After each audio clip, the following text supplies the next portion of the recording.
Stop, Friendly Fire. Chapter 40 to 41. Chapter 40. Fake Hero Saga. Seems like I've satisfied your curiosity. Zenon saw Shin Woo's relieved expression and said, his face brightening slightly. He couldn't understand even half of what Shin Woo and his party were talking about, but he could at least tell that Shin Woo was happy right now.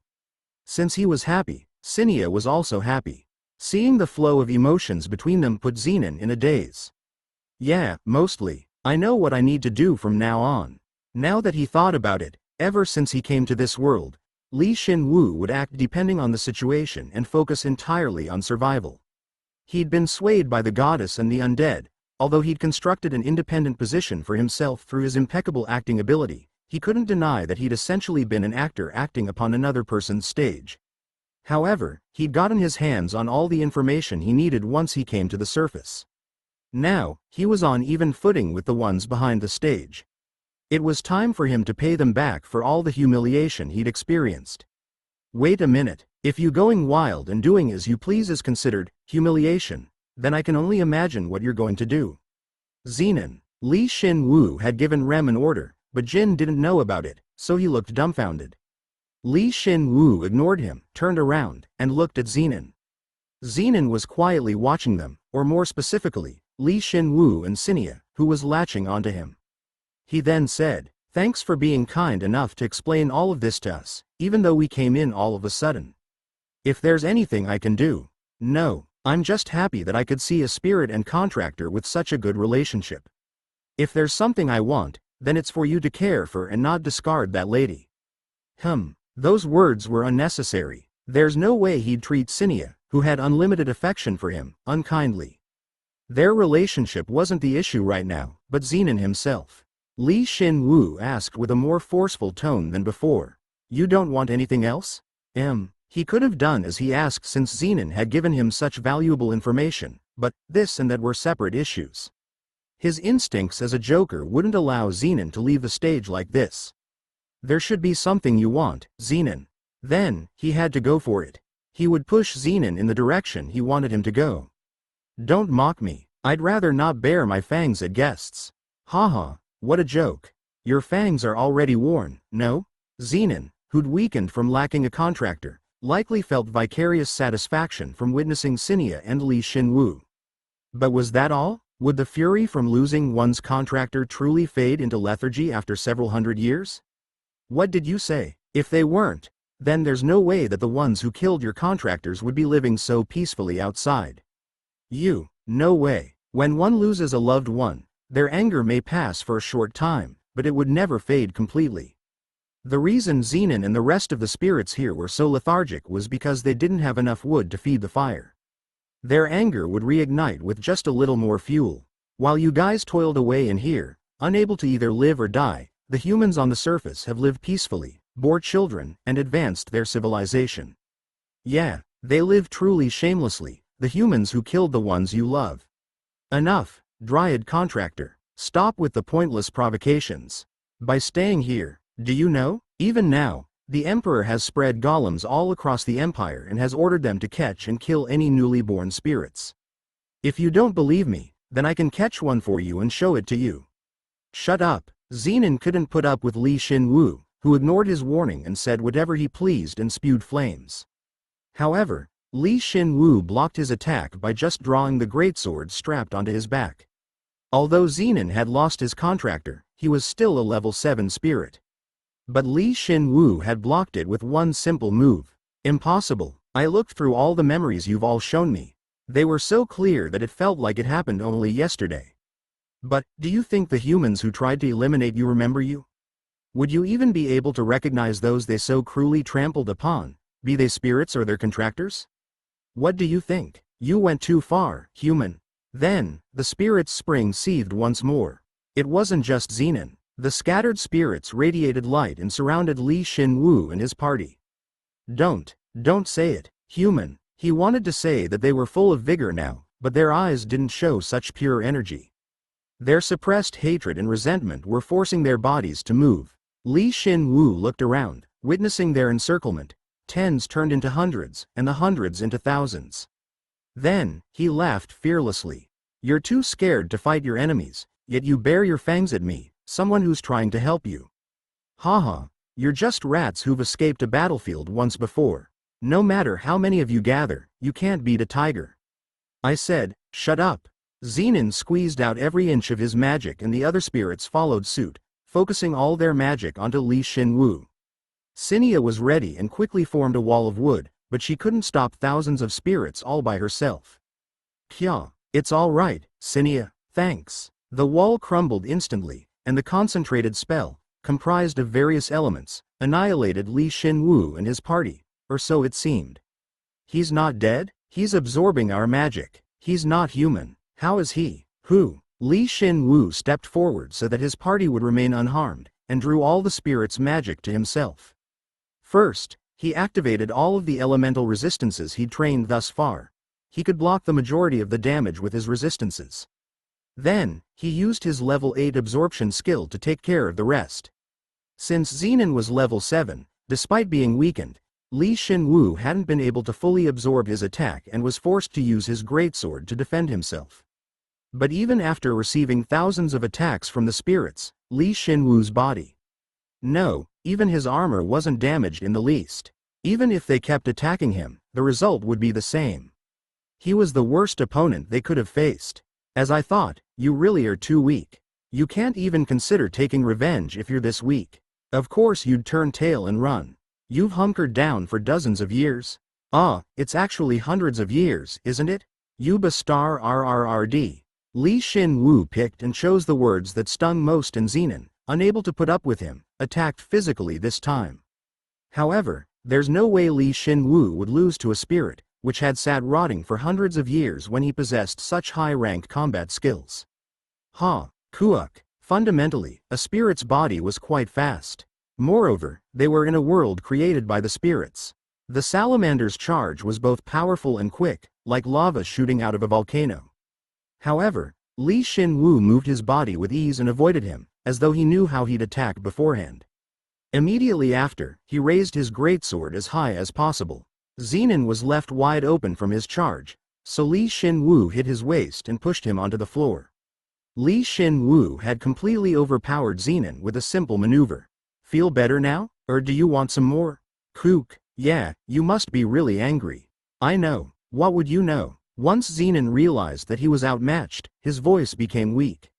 It seemed as though the other spirits were shocked by Shin Woo's overwhelming strength, as they shrank away like Zenin.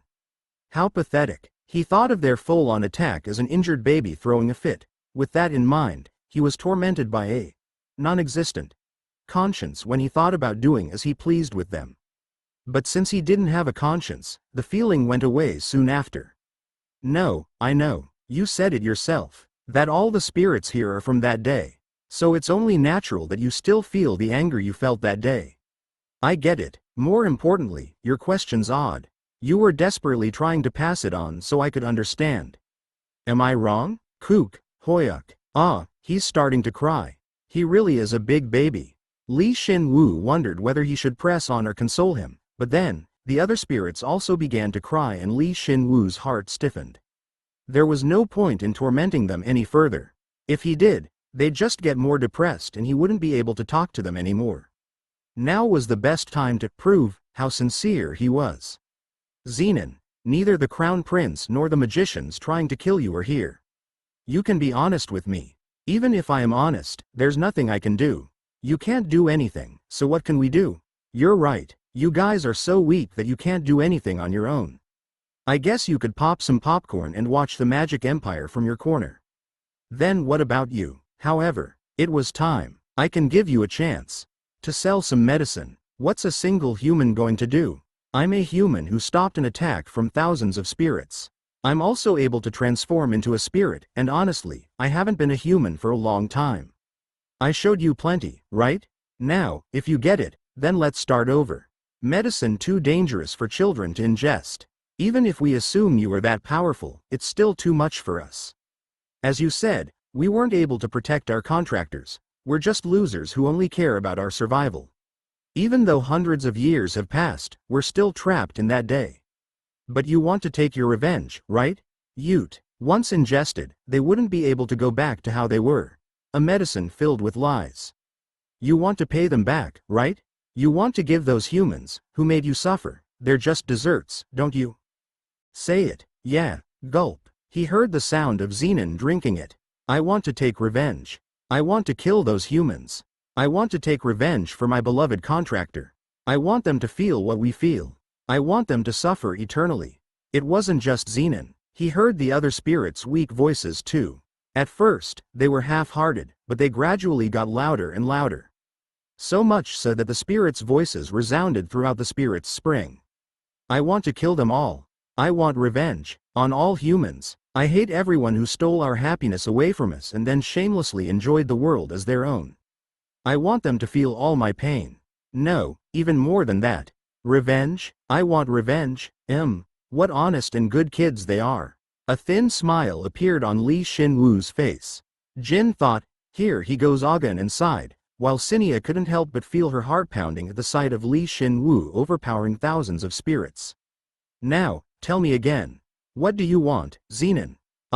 No, Li Shin Woo asked, and this time, Zenon's voice didn't waver. We want revenge on the humans that made us suffer. Good, I'll help you. We've established a contract. Once Li Shin Woo uttered those words, the spirit's spring began to light up. Li Shin Woo saw the spirit's spring begin to radiate light and groaned. In his head, he thought, now I've done it. His plan had been to get the spirits to follow his every whim and turn the spirits into an assault force through the covert use of the spirit's spring and the spirit's road. Since he thought that was his only option of upholding their request to attain revenge against the Emperor whilst still keeping them safe. However, the spirit's spring and all of its spirits have agreed to form a contract with you. The spirit's spring has contracted with you as a subordinate. Sweat gathered on his forehead. Oh right, he was disguised as a human right now, so his body mimicked human physiological phenomenon. When he wanted to maintain a complete poker face, he should abstain from disguising himself as a human. No wait, now wasn't the time to begin escaping reality. What's going on? How would I know? The spirit's spring. The will of all the past spirits is responding to the contractor. How can this be? I thought they were exhausted and in a deep sleep. Zenon barely stood upright and said, his eyes brimmed with tears, touched by the sight. Li Shin Woo could ever so slightly understand what was going on. The spirit's spring was a space created through the combination of all spirits. It was apt to call it a living world. He was talking with the spirits here, but the spirit's spring itself had also responded to his words and had accepted his offer. It had decided that Li Shin Woo would save the weakened and lethargic spirits, and had left everything here to him. It's warm. This feeling, it's been a long time. The spring is embracing us. Thanks. Sorry for how I've been. The light the spirit's spring emitted reached its peak and enveloped both Li Shin Woo and the spirits. At that moment, Li Shin Woo felt as though his magic, as well as all the spirits' magic, had been fused together. No, he soon realized that it wasn't a mere feeling or illusion based on what came next. The spirit's spring has completely subordinated itself to you. When using the Heaven Door's key to create a gate to the spirit's spring, the amount of necessary bones and magic is reduced significantly and the amount of people you can bring along is increased significantly as well. All stats have increased by 10. By making the spirit's spring your subordinate, all elements and resistances grow significantly. High-rank fire, high-rank lightning, and high-rank darkness have become LV5. High-rank acid has become LV4. High-rank wind and high-rank earth have become LV3. Intermediate ice has become LV10 and evolves to the high-rank level. The absorption skill has become LV9. Magic has increased by 250. You have learned the high-rank water element. Magic has increased by 100. High-rank fire resistance, high-rank lightning resistance, and high-rank acid resistance have become LV4. High-rank wind resistance and high-rank earth resistance have become LV3. Intermediate ice resistance has become LV10 and evolves to the high-rank level. Magic has increased by 200. You have learned high-rank water resistance LV1. Magic has increased by 100. He'd gone through various experiences thus far, but the change was so severe that he couldn't help but groan. His elements and resistances simultaneously leveled up, and as a result, his magic stat increased immensely. There's no way he could remain calm. My other stats went up too, but my magic went up by 660 all at once. What the hell? If Jin had experienced this instead, he would have fallen to the floor and rolled around the spirit's spring 100 times. Pain always accompanied growth, especially when one's magic increased by at least 15%. The accompanying pain would be quite intense. Hey, you okay? Leave me alone for just 10 minutes. He hadn't noticed since he was busy groaning in pain, but Shin Woo wasn't the only one to change. The spirits of the spirit's spring had become subordinate to Shin Woo as well and were influenced by the spirit's spring. The spirits began to awaken. Kuha. Ah, there was a vast difference in strength between a spirit with and a spirit without a contractor. They were entities composed of mana and a soul, so without a medium, a contractor, they found it difficult to influence the physical world. The spirits, who had lost their contractors, had anchored themselves to the spirit's spring, which was why they were pretty much immobile. But because Shin Woo had formed a contract with the spirit's spring, and by extension all the spirits within it, they were now capable of moving forward. They had regained their minds, which had become hazy over time, and thus, they, who were entirely composed of mana and souls, became stronger as well. How is this possible? My body is growing. I'm overflowing with power. That wasn't all. The mana that had accumulated within the spirit's spring was released, strengthening the power of the spirits, and in the process, the level 4 spirits leveled up to level 5. The level 5s, who had been close to level 6, leveled up, and Zenin, level 7, as well as the original level 6s saw both the growth and strengthening of their magic. Their combat ability couldn't even be compared to before. If they attacked him altogether now, they could possibly kill him. Of course, they no longer had any reason for doing so. I'm ready to proceed. It's as the human said. He gave us more power. Even the spirit's spring, which protected us. I see, we should have made up our minds earlier. We thought to ourselves that it was over. Even though it hadn't even started yet. The spirits had become stronger and they had regained their intellect as well. They made some valid points, but he wouldn't last if he had to address each and every one of them. Shin Woo focused on getting his newly acquired magic under control using his rule of bone and magic acceleration skills. He'd experienced rapid growth in the past, so it wasn't as difficult as he expected. The high-rank mana bone skill has become LV5. Magic has increased by 30. You have a deeper understanding of mana and bones, and you are now ready to study the essence of mana. The mana acceleration skill has become LV5. Magic has increased by 10. He'd gone through such a mess, so it was only natural that his skills would level up. As his skills leveled up, Shin Woo got his new increased mana under his control. After that, he raised his head and he saw Sinia approaching him with a sulky expression. Paul Zero, you, ah. Once he saw her heartbroken expression, he realized that he'd made a mistake. Of course, it wasn't his intention, but he'd ignored Sinia, who'd been with him for such a long time, and had instead formed a contract with the spirit's sprint and its accompanying spirits. Objectively speaking, he was the bad guy here, since Sinia was the one who led him here in the first place. Sinia, do you want to form a formal contract with me too? You're late, you idiot. She had become so refined after awakening as a dryad princess, but right now, she acted like a little kid. He quite liked that, but if he spoke honestly, all that remained for him was ruin. For 5 minutes after, Shin Woo tried to sweet-talk Sinia into forming an official contract with him, as she was his first. Although he'd formed a contract with the spirit's spring, he hadn't formed an individual contract with each and every spirit. His coaxing didn't seem to go anywhere, but in the end, Sinia calmed down. You have formed a contract with the LV7 Elder Dryad Princess Sinia. The contracted spirit's element has become more powerful, and you can transfer your power to the spirit as well. Your understanding of souls has deepened. You have acquired the special passive skill, Soul Seeing Eye. All stats have increased by 5. You can understand souls, and the higher the skills level, the deeper your understanding becomes. No way. He thought it was made up, but something happened aside from his contract with the spirit's spring. The contract with a spirit was in no way normal, but the special passive skill he'd gained along with it was extraordinary, no matter how he looked at it. Does everyone who becomes an elementalist get this skill? No, there's no way. Since skills are only given to talented individuals. In the past, When Li Shin Woo had encountered the Archmage Lich, he knew that the Archmage's life force didn't exist within his body. Of course, at the time, he thought of it as his life force, but now he knew for sure that what wasn't there was his soul. Perhaps he had an ability that allowed him to separate his soul from his body. The skill Li Shin Woo had gained from the contract had enlightened him of this possibility. In any case, soul-seeing eye allowed him to more clearly perceive spirits. Perhaps he'd be able to strengthen the spirits even further if he leveled up this skill. The Dryads had called him an elementalist in the past, but he had actually become a genuine elementalist now. It's not very special, it's just another one of the Joker's roles. He checked his skill once more and nodded his head. Li Shin Woo could feel all the spirits watching him. Alright, it seems like you're all ready to go. Yeah, we're ready. You told us you'd help us with our revenge. So what do we need to do? We have no idea what to do.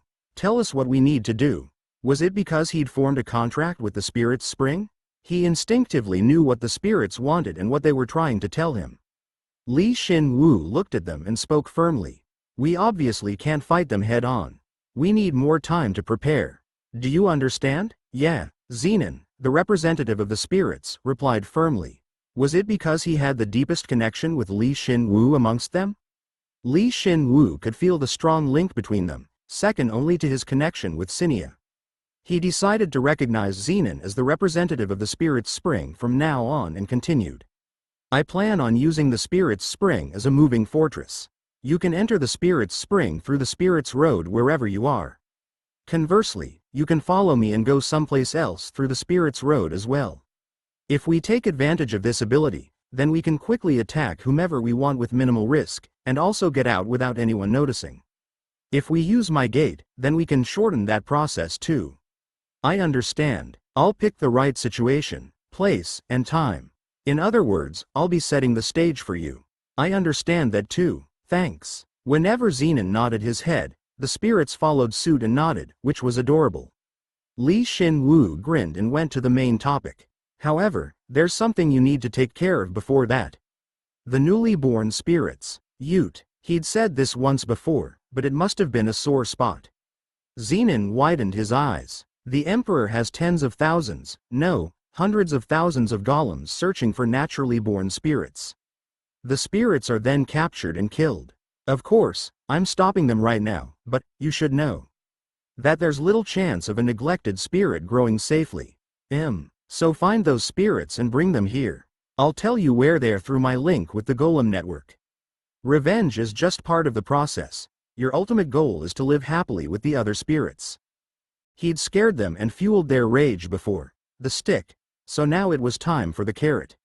It was, of course, quite effective. Li Shin Woo made himself sound concerned for the newly born spirits, so some of the spirits sniffled. Then, thanks. I didn't think that far. But to think, you were worried about the other spirits. As a spirit, I'm ashamed. You were overwhelmed by your emotions, so there's no helping it. But I just wanted to warn you that you can't just let your rage fuel you. Li Shin Woo was the one who'd incited their rage and caused them to awaken, yet he still said something so shameless.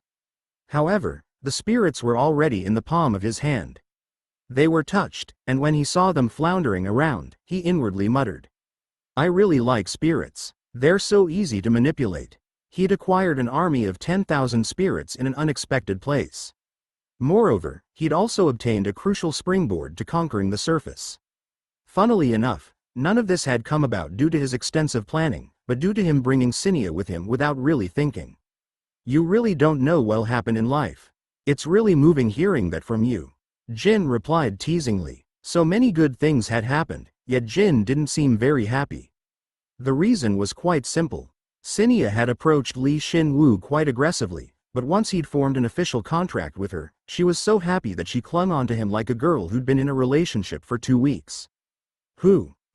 Paul Zero. We've already formed a contract. Do you not need to use my real name?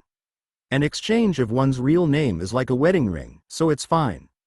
Is it? Li Shin Woo finally understood how she felt about him. Apparently, a formal contract with a spirit is like a wedding ceremony.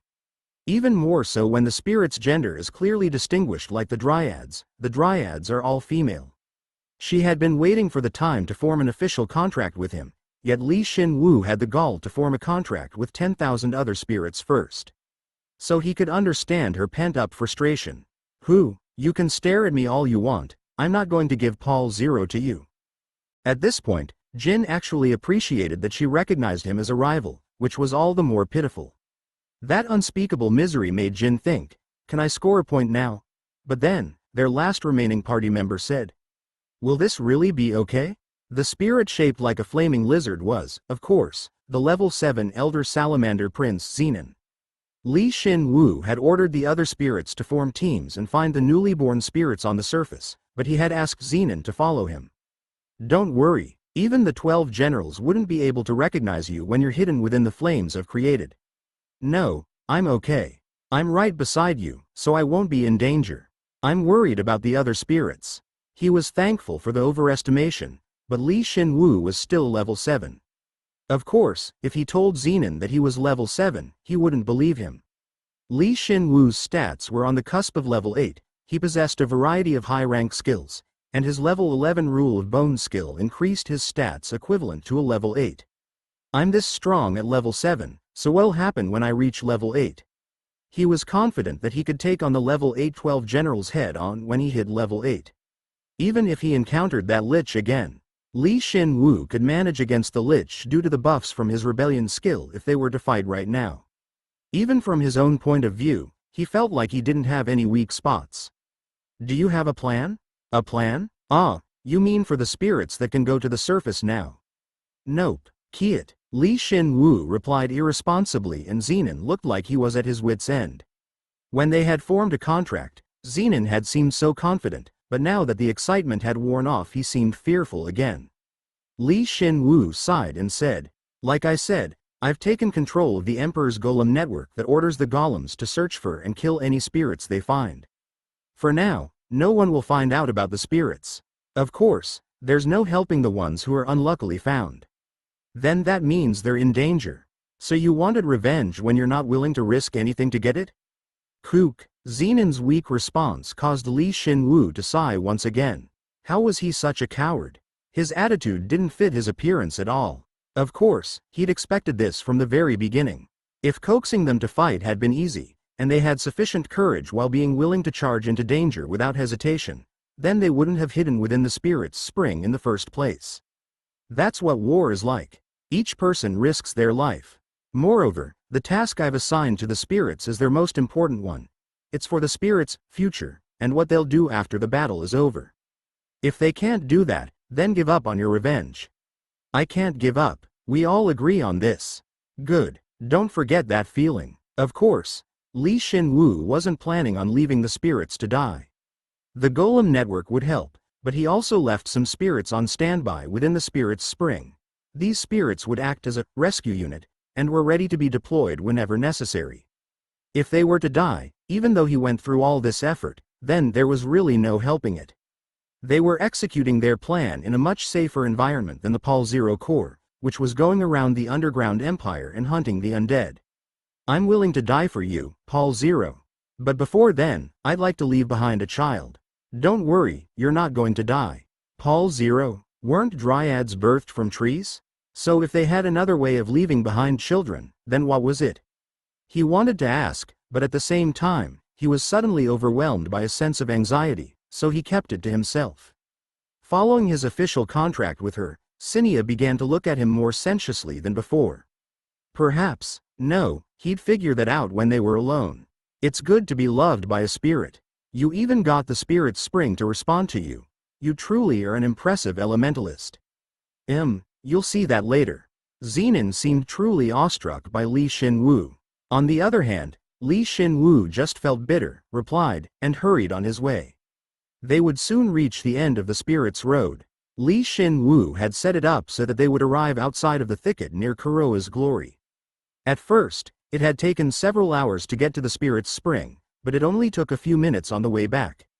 If I can control the exit, then I can go wherever I wish on the surface without the heaven door's key. You're too greedy. Greedy? You'd be surprised how much I'm holding back right now. If you knew, you'd be shocked. Why yeah. Jin tilted his head at Li Shin Woo's unbelievable response. However, Li Shin Woo was telling the truth. Although he'd become able to transform into a spirit, and had leveled up his disguise skill, enabling him to transform into a human, he desperately held back his desires with the thought, not while Jin's here. Moreover, he'd even formed a contract with 10,000 spirits and the spirit's spring itself, so a compliment wouldn't even be enough. It's already night, rest up for now, Jin. Starting tomorrow, you probably won't have anything to do for 2 days. Okay, then call me when you're free. Let's play some board games. When he heard the word, board games, Shin Woo inwardly smiled bitterly. Board games. As Jin couldn't sleep or eat, Shin Woo had thought of board games as a way to pass the time. Since he wanted to prove that humans had other methods of relieving stress other than eating or sleeping. Of course, there was no way that this world had any proper board games. He referenced some of the board games he'd played on Earth and created them in his spare time, but Jin had reacted a lot better to them than he'd expected. Jin pointed out that his world had board games like this too, but Shin Woo just used the excuse of parallel worlds. It was his absolute defense skill. Sure, I can always spare some time for some board games. Okay, then, see you tomorrow. He tied Jin to his normal spot. Jin could clearly see him if he looked through the first floor window, but from the second floor, Shin Woo was free from his gaze. Shin Woo discreetly checked his inventory and inwardly clenched his fist. Ultimately, he triumphantly passed the living room, and when he was about to go up to the second floor, someone stopped him. Jin was quietly doing paperwork in the living room. Ah, Mr. Shin Woo. Welcome back. You weren't asleep? You'll be busy tomorrow too. Well, I thought if I finished my work a little quicker, then I would be able to go on a date with you before you go to the capital. Ah, that's only if you accept, Mr. Shin Woo. Seems like you're not only loved by spirits. Jin replied, and her cheeks became flushed. Seeing that, Zenon, he was hiding his existence, so Jin couldn't hear him, quietly muttered. Shin Woo ignored him and replied, "Don't sleep too late. Okay, I'll read just a little bit more and then I'll go to sleep." Alright, Shin Woo was actually quite surprised by her growth. After their first meeting, Jin began to grow rapidly, and when she came to the surface she quickly picked up the shop business. She had so much latent potential that he couldn't help but say, as expected of a hero. He knew what the driving force behind her actions was, so he was a bit concerned, but he should be able to solve that problem. Why? Because he could turn into a human now. If she's seeking his affection, then he could give it to her bit by bit. This is nothing compared to my days as an employee, entertaining clients. He couldn't even count how many times he'd eaten together with a girl or attended a party in order to close a deal. That wasn't all. He'd been asked for more than twice before. When he really hated it, he did anything he could to get out of it. But that was what work life was. You use everything you could get your hands on to succeed, or you keep your pride and chastity. Whichever you choose, you would have to make a choice you didn't like again and again. How does it compare to back then? She's a cute girl that'll do anything I ask of her. This is actually a win-win. It doesn't even compare to South Korea. If they knew about the environment he was in, all salarymen would clamor at him to change places with them. He had no plans of switching with them, Shin Woo thought, and raised his head. Shin Woo had already reached his room. Huh? What about Zenon? I told him go away and go to sleep. I don't have the time to deal with him when you're by my side, Paul Zero. Sinia said coldly, but soon her expression changed. She approached Shin Woo's side and he realized that she'd found out about his disguise skills upgrade. When did you find out? Paul Zero, you can transform into a spirit too. I see. How did he not notice? Shin Woo felt like he was an idiot. If spirits could eat and sleep, then they had reproductive abilities as well. And since Shin Woo had succeeded in transforming into a spirit. Is that when you decided you had to form a contract with me? I decided to form a contract with you before then, but it's true that the situation was good. Is that so? Wait a sec, there was something I wanted to do when I turned back into a human. Shin Woo stopped Sinia, who looked at him like a predator would its prey, and took out a bottle of wine from his inventory. It was the Curse Century Elemental 451. Oh my, this is the wine we made together. It really fits. That wasn't my intention, but, you want a drink too? Yeah, Shin Woo brought the wine glass to his lips and felt something. When was the last time he'd drunk wine? It's definitely been more than a year. Moreover, he'd spent such dark days in the underground empire, so it felt like it had been even longer since his last sip. Ah, but he could accept it if this was the result of all that hard work. Since good wine was created by proper maturation. It really is delicious. Yeah, it's so delicious I feel like I'll cry. He could smell the aroma of the wine with his disguised nose, and the wine traveled down his disguised tongue and passed through his disguised throat. It was then heated up by his disguised stomach. This feeling, which he'd regained, felt like ecstasy. Then, Cinia smiled mysteriously and got even closer. It seemed like she wasn't willing to wait any longer. Honestly speaking, he wanted to enjoy the wine a bit longer, but it couldn't be helped. He shrugged his shoulders and accepted her. The dryad's refreshing and sweet aroma invaded his nose. This is also business. A win-win, huh? How nice. 2 days later, Shin Woo had completely finished his work as Lawrence and he and his party went on a short trip to the capital. Jin didn't seem like he was in a good mood all throughout their trip to the capital. Was it because Shin Woo had made him draw their wagon, so that his cover, as a normal horse, wouldn't be blown? No, it wasn't that simple. Jin was definitely dissatisfied with his partner. Shin Woo was absolutely sure that he hadn't figured out about his complete human transformation, but he was also reluctant to ask Jin what was wrong, so he just shut his mouth for the time being. The weather's great, it really is. It's so clear, as if it's wishing us happiness in the future. I guess there are some things worth seeing on the surface. Whereas Cinia and Jin couldn't be happier, sitting opposite to Shin Woo in the wagon. What was he hiding? He was with Cinia on the first day, and Jin on the second. They were so boisterous, so much so that it seemed like they'd go to heaven, due to the entertainment he'd provided with the date. Shin Woo had asked them to restrain themselves. Apparently this was them, restrained. Don't be so loud. Okay. Those girls knew, of course, how Jin was feeling, more than Shin Woo anyway. That's why they tried their very best to not show how happy they were, but there was no way for them to hide the happiness and joy they felt. Their reactions reminded him of his friend when he had first started dating his girlfriend. No, now that he thought about it, they were reacting similarly to his friend.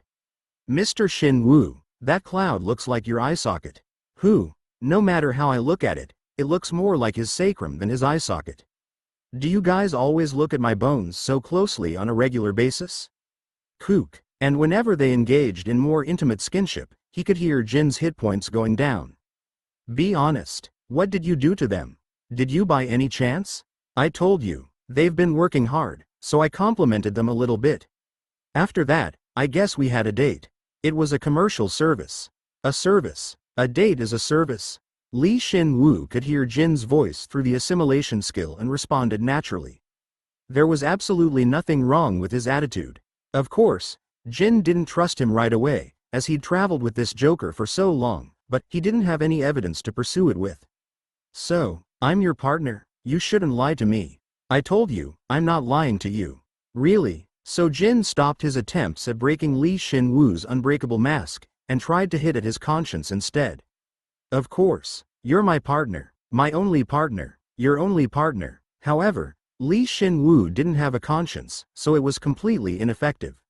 Unfortunately, Jin didn't know that, so he decided to accept his explanation. Well, I guess it makes sense, since those girls' mental state hasn't been normal since the beginning. You're the worst. You looked like you were being friendly to Jin. This and that are two different things. Yeah, I was being friendly, but she's still crazy. Of course, just because Jin had accepted his explanation didn't mean he was completely over it. Since Jin and Cinia were still clinging onto Shin Woo, and he was still drawing the wagon. It feels kind of lonely since we left. I wanted to stay in Kuroa's glory for about 10 more days. Our shop doesn't have any holidays. If you want to take a break, then apply for a vacation. Of course, it'd be unpaid leave. In the past, Shin Woo had worked in a vicious enterprise that exploited him, and he was carrying on that tradition for the Lawrence shop. After all, this is how you got rid of bad habits. I don't care if I'm not paid, but it's meaningless if I'm the only one resting. I wanted to go sightseeing with you, Mr. Shin Woo. Once we get to the capital, Paul Zero will be working hard again. I'd rather time just stopped right now. Shin Woo had invested a day into Sinia and a day into Yi Jin Jin, so he couldn't rest anymore. Of course, he didn't forget to play board games with Jin in his free time. Honestly speaking, he was more comfortable with Jin than with them, the business targets. Ah, I can kind of see the capital's walls. Shin Woo, what are you going to do about the paladins that are following us? They'll be working on behalf of the sun god religion, while I'll be staying at the Lawrence shop, so there's no reason to go in together. Moreover, if I stay too close to the sun god religion, then it'll be hard for people to approach Lawrence to negotiate with K. As expected of you, Mr. Shin Woo. To think that far ahead. Shin Woo wasn't planning on ruining his alliance with the sun god religion, but he also wasn't going to avoid the influential individuals in the capital. If he could gain information, assistance, or form personal connections by meeting with them, then he had no reason not to. The sun god religion had more power than I had initially assumed. Since my name was spread to about half of the empire by just clearing 5 dungeons. It goes without saying that my name was spread to Kuroa's glory in the adjacent capital. The nobles in the capital might be tense. Normally, an individual recognized as a saint by a religious order isn't someone often seen. A saint had to possess power that displayed the god's distinct characteristic, such that everyone in the religious order would acknowledge them. At the same time, they had to have a meek personality that obeyed their orders. Plus, Shin Woo had enough power to clear a level 6 dungeon by himself, which had made a strong impression on not only the other religious orders, but the nobles in the capital as well. Furthermore, he was Lawrence's sponsor, the same Lawrence that had had such a successful auction. According to a report he'd gotten through the Golem network, people were selling books in the capital detailing the peddler Lawrence and the hero K's friendship and successes. With this, he wouldn't have to worry about people recognizing either Lawrence or K. But for some reason, he was a bit concerned about the contents of the book. He would get Yi Jin Jin to buy it for him later and check it for himself. Anyway, my position in the capital will be set once I clear the unconquered level 7 dungeon. I'll have as much power as a high-rank noble and in a way, an image that surpasses that of a hero. If he wasn't going to engage in an all-out war with the surface, then he had to take this opportunity to create a foothold in the capital. He had, of course, given Bisher Moon that mission, but there were things one could do in the light that couldn't be done in the darkness. But you can't succumb to temptation, even if they offer their daughter to you or something. Even though the sun god religion has acknowledged me as a saint, I'm still originally a mercenary. The nobles won't give up their daughters so easily, but they might send me a prostitute disguised as a young lady of the house or their daughter. You can't, I'll take care of all of that. Yeah. Yi Jin Jin acted so innocent, but said something so bold. Shin Woo stroked her head and grinned. Of course, her concern was unnecessary. If need be, he could dispel his human transformation. With that, all his worldly desires would disappear, and he would become a sage. Being able to control his sexual desires when speaking with other humans or negotiating with them was a huge advance. One's base desires would cause one's judgment to go askew, and it was especially difficult to control oneself when faced with an intelligent and attractive individual. However, Shin Woo was now capable of switching to his sage mode at will, so during a negotiation, he could dominate the other side. In that sense, Bisher Moon was the right choice to move in the shadows. Though he didn't know just how much he'd accomplished here. He got his answer 30 minutes later. Once the front gate guards noticed his wagon, their eyes shined and they immediately welcomed him. Ah, you must be the party of the sun god's hero in the Lawrence shop. We've been waiting for you. Please, come inside. Your store branch in the capital has been completed. If you're going that way, then I can take you there myself.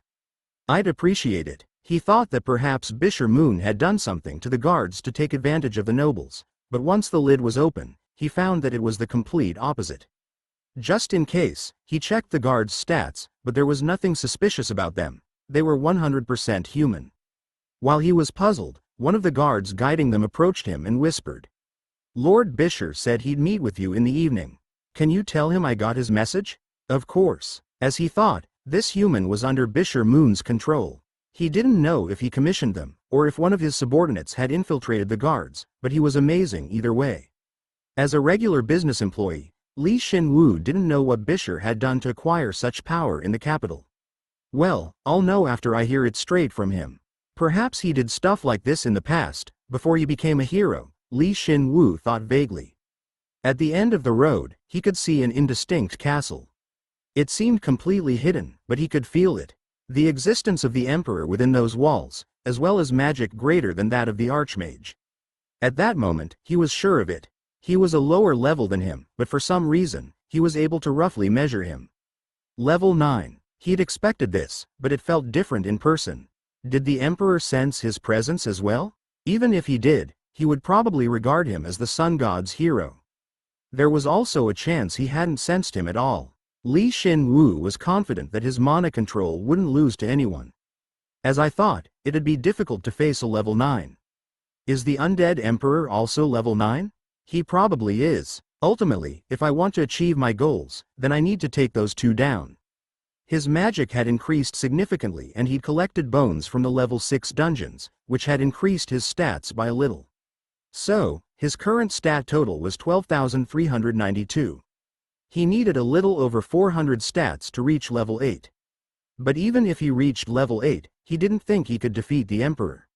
Even if he used all his strength, using the Bone Armory, the Thorn Shadow, or even the fully charged level 8 Titan Bone Golem, he didn't think he would be able to win. That's just how overwhelming a level 9 was. Just by sensing the Emperor's existence from afar caused him to instinctively feel tense. So that's why he's so confidently emitting his magic. He doesn't know that I'll use that against him. Could he find his weakness and make use of it with just that exposure of mana? Yes, indeed, as long as Li Shin Woo was the one fighting him at least. Now then, let's go see the place that Bisher Moon has prepared for us. Ah, Shin Woo's making that face again. Whenever he makes that face, someone dies. Mr. Shin Woo, you're so cool. It's perfect. Why do all the girls involved with you have such perverted fetishes? Or does the world have some sort of proclivity towards the name, Li Shin Woo? I can feel the Emperor's mana. Can we go undiscovered? We probably won't be, but... And thus, his party, they were all in the same situation but had different thoughts, successfully entered the capital. They'd gotten in quietly without a hitch, but in the end their presence would be unavoidable. Everyone will know. First off, Li Shin Woo visited the Lawrence shop's capital branch, checked the interior, and dumped items from his inventory into the storehouse. He was then led to the residence Bisher Moon had acquired for him. Seeing the huge size of the house was an indirect confirmation of Bisher Moon's success. Jin complained as he was the only one who couldn't enter the building, but there was no helping it. Li Shin Woo once again thought that he needed to hurry up and master the disguise skill. It's been a long time, Lord Paul Zero. Long time no see. It seems like you've exceeded my expectations. It's an honor that you feel that way. I've made a list, albeit poorly, of all the forces and goods we've acquired, so I'll present it to you later. As promised, Bisher Moon met with Li Shin Woo in the evening. He wore a stylish suit and was refined. So much so that Li Shin Woo would believe it if he said he were a noble's butler. He was a handsome man that evoked a cold feeling, with gray hair and reddish-brown eyes. No matter how you looked at him, he looked like a proper human. He didn't look like an undead at all. All right, it's a relief that you were able to properly transform into a human. Yes, I was a bit concerned, as I had never made the attempt after becoming an undead, but... Bisher Moon's original species was the Moon Wolf. They were a race of werewolves who hovered between the boundary of human and wolf. Bisher Moon's kind were the elites, blessed by the moon more so than any other werewolf tribe. The Moon title was a dead giveaway. Amongst the Moon Wolves, Bisher Moon was equivalent to royalty. However, he had become undead and degenerated into a mere ghoul. Li Shin Woo had played on Bisher Moon's desire for revenge and as a result, Bisher Moon had pledged his loyalty to him and evolved into a completely new species, the Wolf Avenger. He regained his abilities as a Moon Wolf and had even gained the title of Avenger, so if he excluded the fact that he'd turned into an undead, he had become much stronger than before. No, wait, Avengers are undead created only after one has experienced death before and then revived due to their thirst for vengeance. In other words, it seems like a class that only the undead can get. In any case, Bisher Moon had regained his long-lost power as a Moon Wolf, and by subordinating himself to Li Shin Woo, his darkness magic had become even stronger. This was especially true regarding his original transformation skill. He had been influenced by Li Shin Woo's innate abilities and had become noticeably stronger. That's right, while incomparable with Li Shin Woo, Bisher Moon could also use his magic to disguise himself as a living being. This was one of the reasons that Li Shin Woo had picked Bisher Moon to accompany him, despite having so many subordinates to choose from. It's supposed to be difficult to obtain the ability to disguise an undead's mana unless you're a vampire. However, by subordinating myself to you, I was able to obtain that ability. I'm in awe of your abilities, Lord Paul Zero. Thanks for the compliment, but you saying that makes me feel kind of tense. I feel like I'll meet a vampire somewhere down the line. To tell you the truth? Damn it, I knew this would happen. What he said next was classic. The darkness within the capital would deepen at night, and there was a group that hid inside said darkness. Both Bisher Moon and that group fought against each other to increase their power. With the goods Li Shin Woo had entrusted to him, as well as his own skills, Bisher Moon was quickly able to increase his power, but by doing so, he had come into contact with the capital's deepest darkness. With the backing of a count that resided within the capital, the organization went wild. However, the organization had a huge secret. And I was recently able to figure it out, just barely. A vampire lurks within the Red Moon faction, the group that opposes our own Moon Shadow. Yeah, I saw that coming. By the way, everyone sure loves the moon. The underground empire had been filled with things he'd never experienced before, but once he'd come to the surface, he repeatedly experienced things that would happen in any fantasy novel. But a battle between the vampires and the werewolves in this city of the night? Aside from the original, he couldn't acknowledge or understand it. Moreover, both factions had the word moon in it.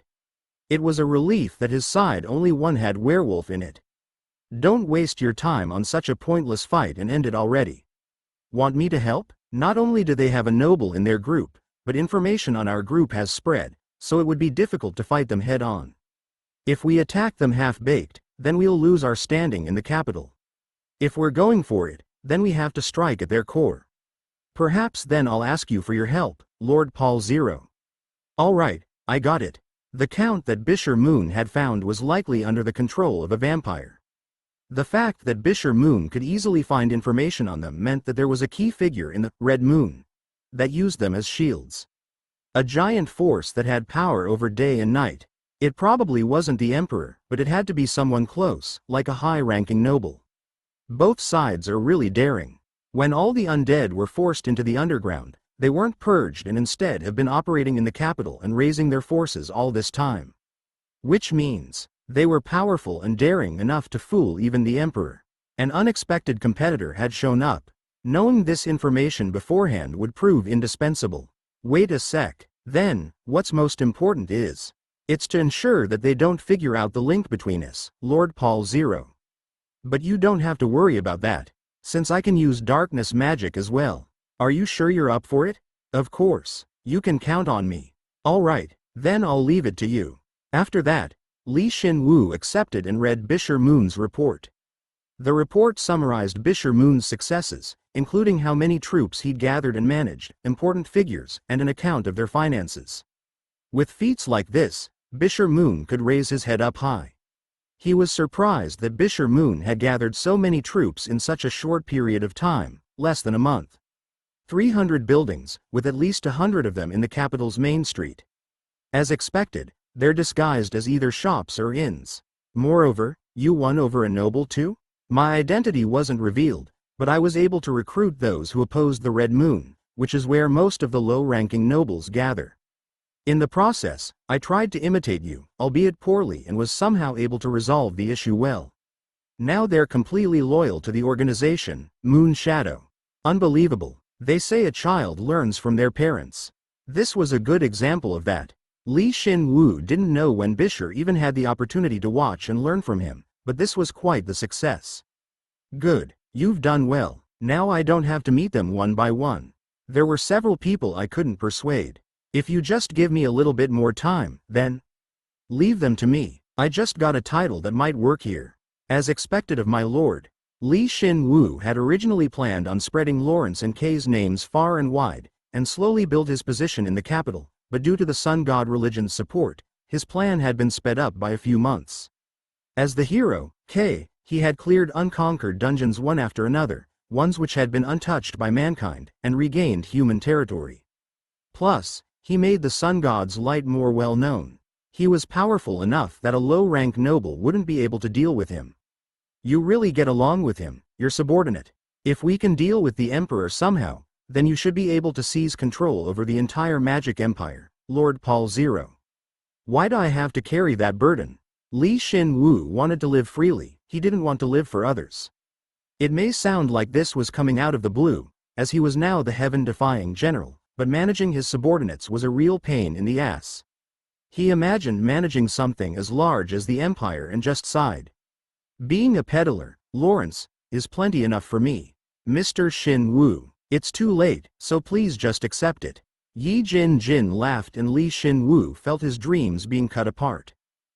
Shin Woo twisted Yi Jin's nose as punishment. She seemed happy for some reason, but she was a pervert, so it wasn't all that new, and then gave her his orders. We'll officially start up the Lawrence shop tomorrow. The shop's not well known enough in the capital as of yet. We'll focus on increasing our power for the time being. I acquired a few small shops, so I should be able to help you discreetly, madam. Madam? Yi Jin blushed and twisted her body around. How did he find out? He hadn't shown any signs, but Bisher Moon had found out regardless. Shin Woo felt quite uneasy.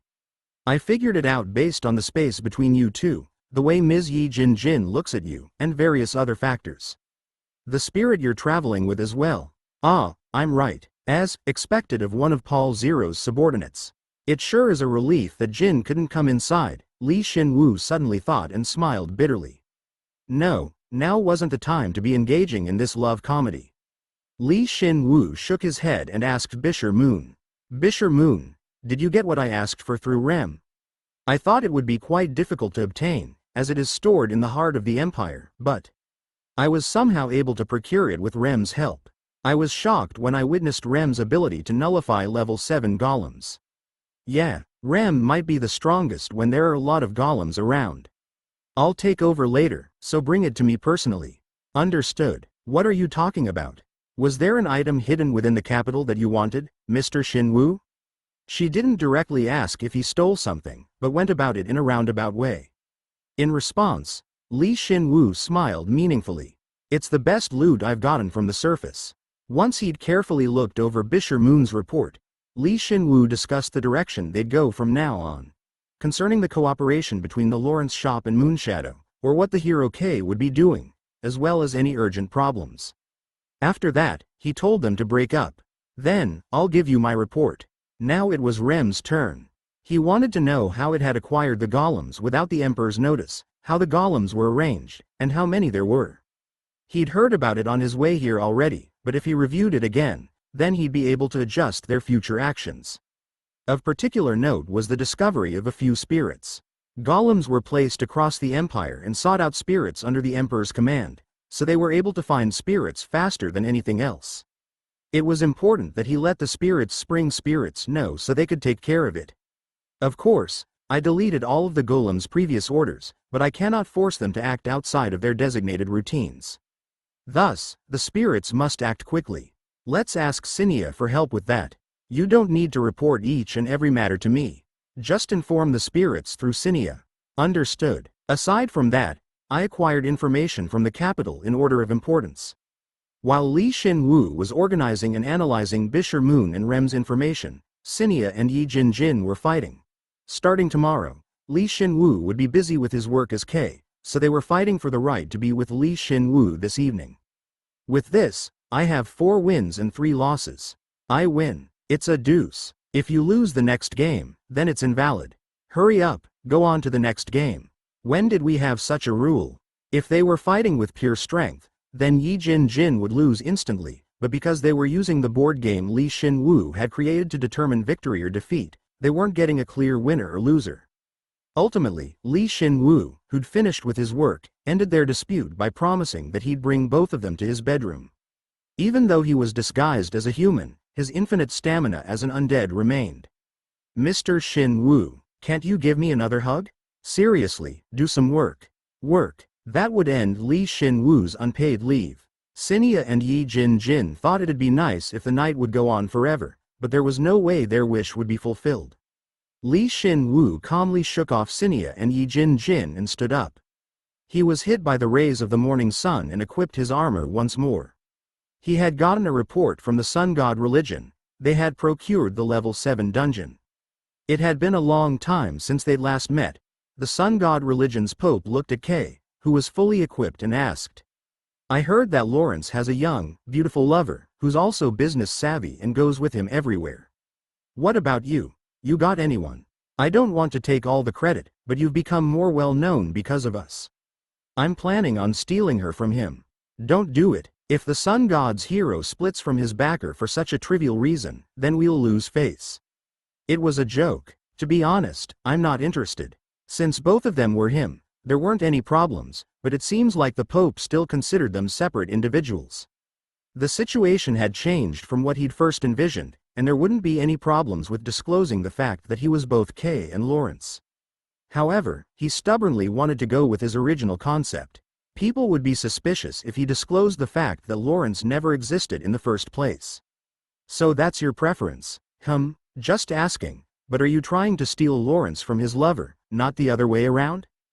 "Hold up. That's what the close relationship between Lawrence and Kay meant in the book being sold in the capital."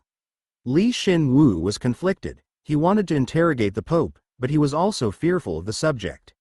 Fortunately or unfortunately, the Pope soon changed topics to the main point of discussion. "Don't think about which side you like for the time being. The dungeon we're headed for now is no joking matter. You're talking about the level 7 dungeon, right? We've named it the Desert of Death. I like it. It's clear and concise. As normal humans couldn't check stats, it was difficult for them to assess a dungeon properly. So, they would only be able to assess its level by going into the dungeon and fighting the monsters. That was why dungeon casualties were so high. When you asked us to look into a level 7 dungeon, we actually tried looking into other places. But you just entered the capital, and you need to make a huge impression for the spotlight to be flashed onto you, so we ultimately came back to this one. It seems quite famous. Of course. In a way, it's the most famous dungeon in the entire country." To be honest, Li Shin Woo already knew about the dungeon. He had learned about this dungeon from Rem just shortly after it had acquired the Golem network.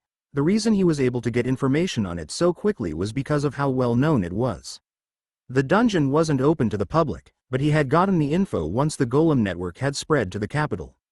It's influential enough to reduce the size of the capital. To be exact, they had attempted to form outer walls to expand the capital, but the creation of said walls was cancelled due to the dungeon's sudden appearance. At the time, the damage done to human life was considerable, so the Night Order was mobilized. However, the Knights were annihilated. The 12 generals of the surface were sent next, but even they had trouble with it, so it was sealed unless the Emperor himself took action. This just went to show how dangerous the dungeon was. If all the 12 generals had gone, or if they had risked their lives to clear it, they could have done it. Aside from clearing the dungeon, the 12 generals had several other tasks to do. When they actually tried to clear the dungeon with the help of another Night Order and the magicians, they found that it was too difficult, as the monsters were too strong. Ultimately, the Emperor only passed a temporary measure. The 12 generals would lead a punitive force, consisting of elites from the Night Order, and stop the dungeon countercurrent. Dozens of years have passed since that order was given. Then it must have gotten worse inside if it's been dozens of years. Of course, if the 12 generals couldn't hope to clear it, then it must be hell. But the critical reason that made them entrust the dungeon to him despite all that was: the internal environment is a tropical desert. You take fire damage just from entering, and the inside is teeming with monsters that can use high-rank fire. No matter how great of a warrior you are, it's difficult to maintain tip-top condition throughout, and because magicians lack stamina, they can't even enter the dungeon. The dungeon is protected by its awful environment, but our religious order uses fire, so the entry barriers are less severe for us. Conversely, you're saying that our fire won't be very effective against them. That's why you're here. All the priests and paladins that have watched you know that your power doesn't lie entirely in your ability to use fire.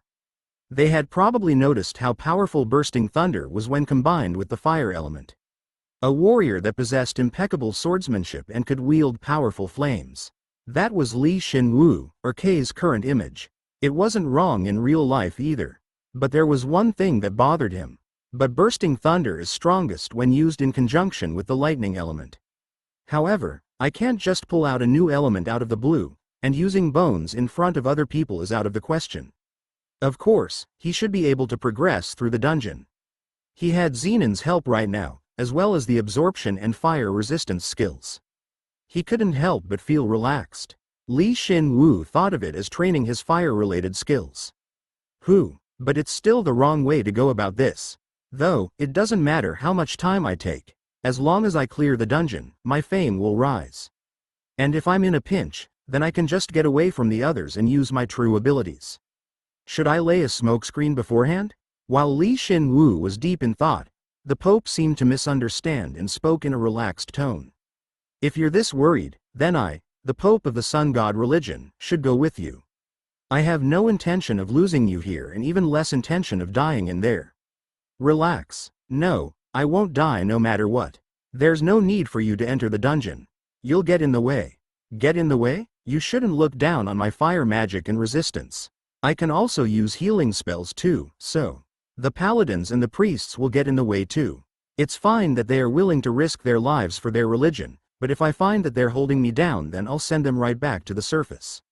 The Pope groaned. Of course, the Pope had sent the paladins and priests to assist him so that he wouldn't think that the Sun God religion was using him one-sidedly, but he was still worried. After all, the Sun God religion and the hero K had pledged to sink or swim together. Shin Woo knew how conflicted the Pope was and just laughed softly. I understand how you feel. But I can't clear this dungeon as easily as the others, so that's why I'm telling you this in advance. The other dungeons were easy for you? You truly are impressive. I wonder where you came from. Haha, isn't this all because of the Sun God's grace? Shin Woo replied jokingly. After that, Shin Woo could begin to see the ruined dungeon entrance and acted like he was taking something out of his bag when he was really going through his inventory. He took out a bottle of Cur Century Elemental and passed it to the Pope. There's nothing to worry about. You don't need to be so nervous either. You're the one who picked this dungeon, so I'll trust you. So, you should trust me too. But our knights aren't weak either. They can protect themselves at the very least. If I think I can clear the dungeon all the way with them, I'll do so. However, if I judge that that's impossible, then I'll send them back. That's all. We don't have a simple business relationship. I'm looking out for you as well. Is that so? I didn't think you'd say something like that. Of course. Shin Woo was thinking something along the lines of, I can't take out a bone while other people are watching. But unfortunately, the Pope didn't have the ability to read minds. He'd also accepted the Cur Century wine, so any grievances he had were cleared up when he took a sip of the wine. All right, I'll trust you. Once the knights and priests are able to escape, the hero clears the dungeon alone and returns. That'd make quite the story too. I'll let you take care of that. But for that to be a reality, you have to clear the dungeon. Can you prove to me that my ambition wasn't unreasonable? I already told you. If it's a level 7 dungeon, then everything will turn out just fine. If I was going to give up from something like this, then I wouldn't have taken your offer in the first place. Around the time they were finished speaking, the soldiers and knights surrounding the ruins looked like they were at their limit. They were probably responsible for taking out the monsters that occasionally popped out. That meant that, you really came, Pope of the Sun God religion.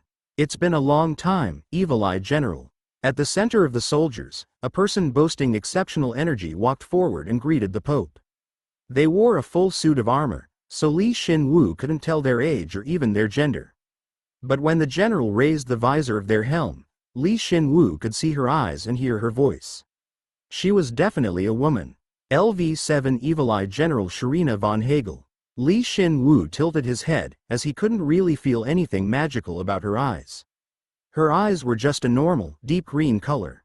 Maybe it was an active skill. Evil Eye? You don't know anything, do you? She is one of the 12 generals and is known for her eyes that see through all. She sees her enemies' weak spots, and snipes her enemies with frightening accuracy. He listened to the Pope and then checked her over once more. There was indeed a longbow hanging on her back. It was a level 4. No, a level 5 artifact. Unlike with humans, an artifact was amazing when it hit level 4, and when one found a level 5 artifact, they would have to treasure it forever. It was a piece of equipment fit for one of the 12 generals. However, Shin Woo wasn't the only one sizing her up. The Evil Eye General was in awe of Shin Woo's weapon and armor. His armor was level 6 and his weapon was level 7, but all she could find out was that his equipment was good, yet was looking at him lukewarmly. Shin Woo kept a portion of his mana from flowing, so it was only natural that she would look at him like that. Are you the Sun God's hero? So how is he really, Pope? I can only say that the Sun God himself sent him down to revive our religious order and to bring peace to the continent. If you see him in action, then you'll come to understand. He has truly impressive abilities. Is he truly one of yours? You used quite a cunning method. No, it was more reckless than cunning. The Pope and Shin Woo's current plan was, you know what they're thinking, but you still have to take it. It didn't matter what his purpose for coming here was, so long as his methods were righteous. They would have no reason to refuse Shin Woo, and even if they had legitimate concerns, they had no evidence. Shin Woo's background was much too clean. Once he clears this dungeon, no one will be able to say what you just said. HMPH, you've just found a man of talent, but because of your impatience, you're going to overwork him. He'll die and you'll end up regretting it. Yes, it's my evil eye. You, Shin Woo, shouldn't do everything he says. After all, you only have one life. As he thought, the relationship between the Sun God religion and the 12 generals seemed strained. No, perhaps every religious order's relationship to the Emperor's forces was like this. Perhaps the Pope hadn't accompanied Shin Woo to go into the dungeon with him, but to ensure that no conflict would come between him and the Evil Eye General, he would remain on standby near the dungeon. Did you hear me? Yes, I heard you. Shin Woo briefly thought about verbally manipulating her, but he decided against it. He didn't have only one life, but he didn't want to argue with her. I'll leave the outside to you, Pope. Oh, you're going in already? It seems like she doubts my skills. It'd be much faster to prove my skills with my actions than to try to convince her with words. Now, everyone, prepare yourselves. We're going in. I warned you. I'd rather not have to get rid of your corpse, so be careful. While she nagged at him, Shin Woo picked the most elite, level 6, paladins and priests that had followed him here. He only picked those who, at minimum, possessed level 5 intermediate fire resistance. Ultimately, he had picked 6 level 6 paladins and 2 level 6 priests. Alright, let's go. Do you really not need me to go in with you? It won't take very long. The Pope said his goodbyes with a relaxed expression. Shin Woo then confidently led his elite force into the dungeon. They felt immense heat at the entrance, but it had no effect on Shin Woo due to his high-rank fire resistance. It's tough. I feel like I've experienced this once before. I'm sharing my resistance with you, so buck up. Power. I can feel power surging within me. Jin acted like he was suffering, yet he walked on top of the sand as if he'd gotten used to it already. Zenin couldn't handle the power that surged from the hot environment. Finally, the priests and paladins followed close behind, sweat dripping from their faces. Shin Woo sighed softly and stepped forward. Thus began the dungeon conquest of the Sun God's hero. Level 7 Elite Dungeon. You have acquired the permit to the Cradle of Fire. All stats are increased by 50 within the dungeon. The dungeon's information is added to your minimap. All actions are buffed within the dungeon. It was strange. The Pope's information on the dungeon was all wrong. He didn't care about the dungeon's true name, but he didn't expect it to be an elite dungeon. Even so, he couldn't just pack up and leave. Shin Woo didn't tell anyone about this and just hurried forward. He was prepared to hit level 8 before he left this dungeon. A strong, hot wind is blowing. High-rank fire resistance completely nullifies its effects. The ground is agonizingly hot. High-rank fire resistance completely nullifies its effects. You guys all good? I feel like I'm dying. But you're still not dying. Shin Woo felt like the entrance's heat was akin to a tepid summer breeze, but the paladins and the priests looked like they were heroes facing off against certain death. Each and every step was difficult for them. Despite them equipping gear that increased their fire resistance, it seemed like the heat was too much for them. I feel like it's gotten a lot hotter all of a sudden. If His Holiness's analysis is correct, then it's a sign that The monsters inside are further strengthened. Because mankind has only killed the monsters that come outside the dungeon and haven't tackled the dungeon itself, the trapped mana fundamentally strengthens the monsters. Shin Woo had experienced this phenomenon before, where monsters that have been trapped in a dungeon for several years are many levels stronger than their normal counterparts. This dungeon may be the same. In fact, Shin Woo was shocked that the Magic Empire was so willing to leave a bomb at their very doorstep for so long. It's the same in both the Magic and the Underground Empire. These emperors sure love sitting in their rooms doing nothing. Maybe they're protecting the palace? No matter how threatening an elite level 7 dungeon was, the emperor should be able to deal with it without much difficulty. But the fact that he left the dungeon alone for so many years meant that he had some sort of reason that he couldn't leave the palace. Or that he's afraid of something outside. Probably not. Shin Woo couldn't think of anything that the emperor would have to be afraid of. If there was, then it'd be the undead emperor, or death itself. I'm getting stronger. My power is growing. Yeah, get big and strong. Ah, an enemy approaches. From below, Shin Woo didn't need Zenon's warning, as he sensed the enemy's presence already. He silently thrust his greatsword into the very heart of the desert. A chilling sound was accompanied by black blood surging up to the surface. He raised his sword, revealing a red scorpion in the place he'd stabbed. The end of its tail was bent like a hook and emitted a red flame, rather than poison. Jin was a bit surprised and took a step back. LV7 Sun Scorpion. Everyone, prepare for battle. Be careful, it might be able to shoot its fire over long distances. Understood. With Shin Woo at its center, the priests and paladins got into formation, leaving a certain amount of distance between them and Shin Woo.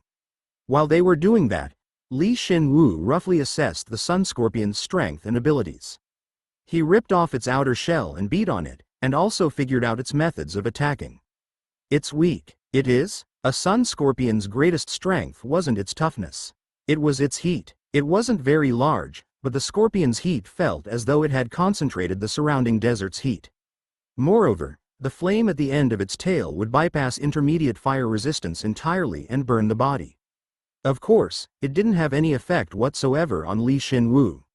After he'd tested this, Shin Woo stamped on it and killed it. When he picked up the firetail, it dropped. It transformed into a fire tailbone, like any other non-skeletal drop. He acted like he was pocketing it in his bag, but was actually activating bone reinforcement. Activating bone reinforcement had become completely natural for him now. Absorbing the LV7 fire tailbone. Health has increased by 1. Skill proficiency in high-rank fire and high-rank fire resistance has increased. Perfect. He'd been fighting against either way weaker or way stronger opponents for the longest time, so he was needlessly happy from picking up a same-level bone. He was slightly moved by the experience, but there were people who needed him. Sir K, please help. We need help too. These guys are a lot stronger than... Oh, flames incoming. Flame shield. In the short period of time that Shin Woo spent studying the monster, the paladins were forced onto the defensive against 3 sun scorpions. Shin Woo sighed and straightened his greatsword. Then, the sun scorpion's flames disappeared, as if they were all a dream.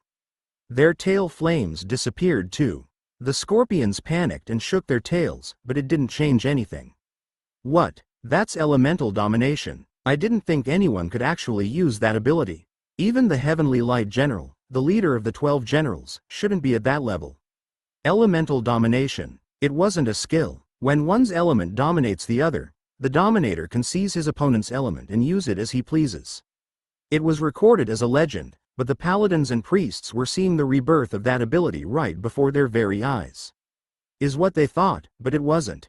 Although it was true that Shin Woo was far stronger than the Sun Scorpions and that he could indeed absorb their flames, it wasn't his own ability, but the Fire Dragon's scale greatswords.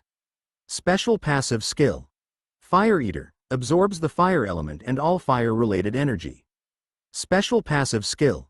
Countercurrent. Once it reaches the maximum capacity, the fire energy is concentrated in a single point, amplified and discharged.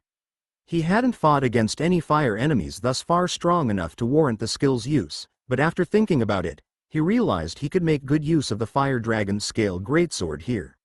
Of course, there might be a limit to how much it could absorb.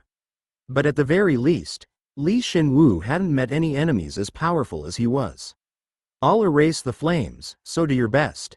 If you can't, then you have to go back, so keep that in mind. Kook, I'll try my best. Yeah, keep it up. The level 7 monster, the Sun Scorpion. The level 6 paladins and priests had to fight these monsters with their lives on the line. If it weren't for the combination of paladins and priests, their defensive and healing capabilities were impressive, even when compared to other level 6s. Then they wouldn't have stood a chance. Kisha, but that only applied if the Sun Scorpions were in tip-top shape. Shin Woo's greatsword had mercilessly stolen the flames they emitted, as well as the flames that made up their bodies, so they were weakened to the extent that they could barely be called level 7s. At least enough that the paladins and priests could take them on. It's sucking their flames well. But what are you going to do with the fire? Are you going to use that countercurrent ability against them? Shin Woo had already told Jin about the greatsword's options, so Jin had asked about it while tilting his head. Shin Woo firmly shook his head. I have no intention of wasting that energy. I'm going to use the countercurrent ability, but the target's going to be me. As I thought, He'd thought this when they had first entered the corrupted Dryad's domain, which had been filled with trees spewing acid. Shin Woo had to be a masochist. However, Shin Woo immediately rejected that notion. Training my fire resistance is nice and all, but my main goal is to charge the Titan Bone Core.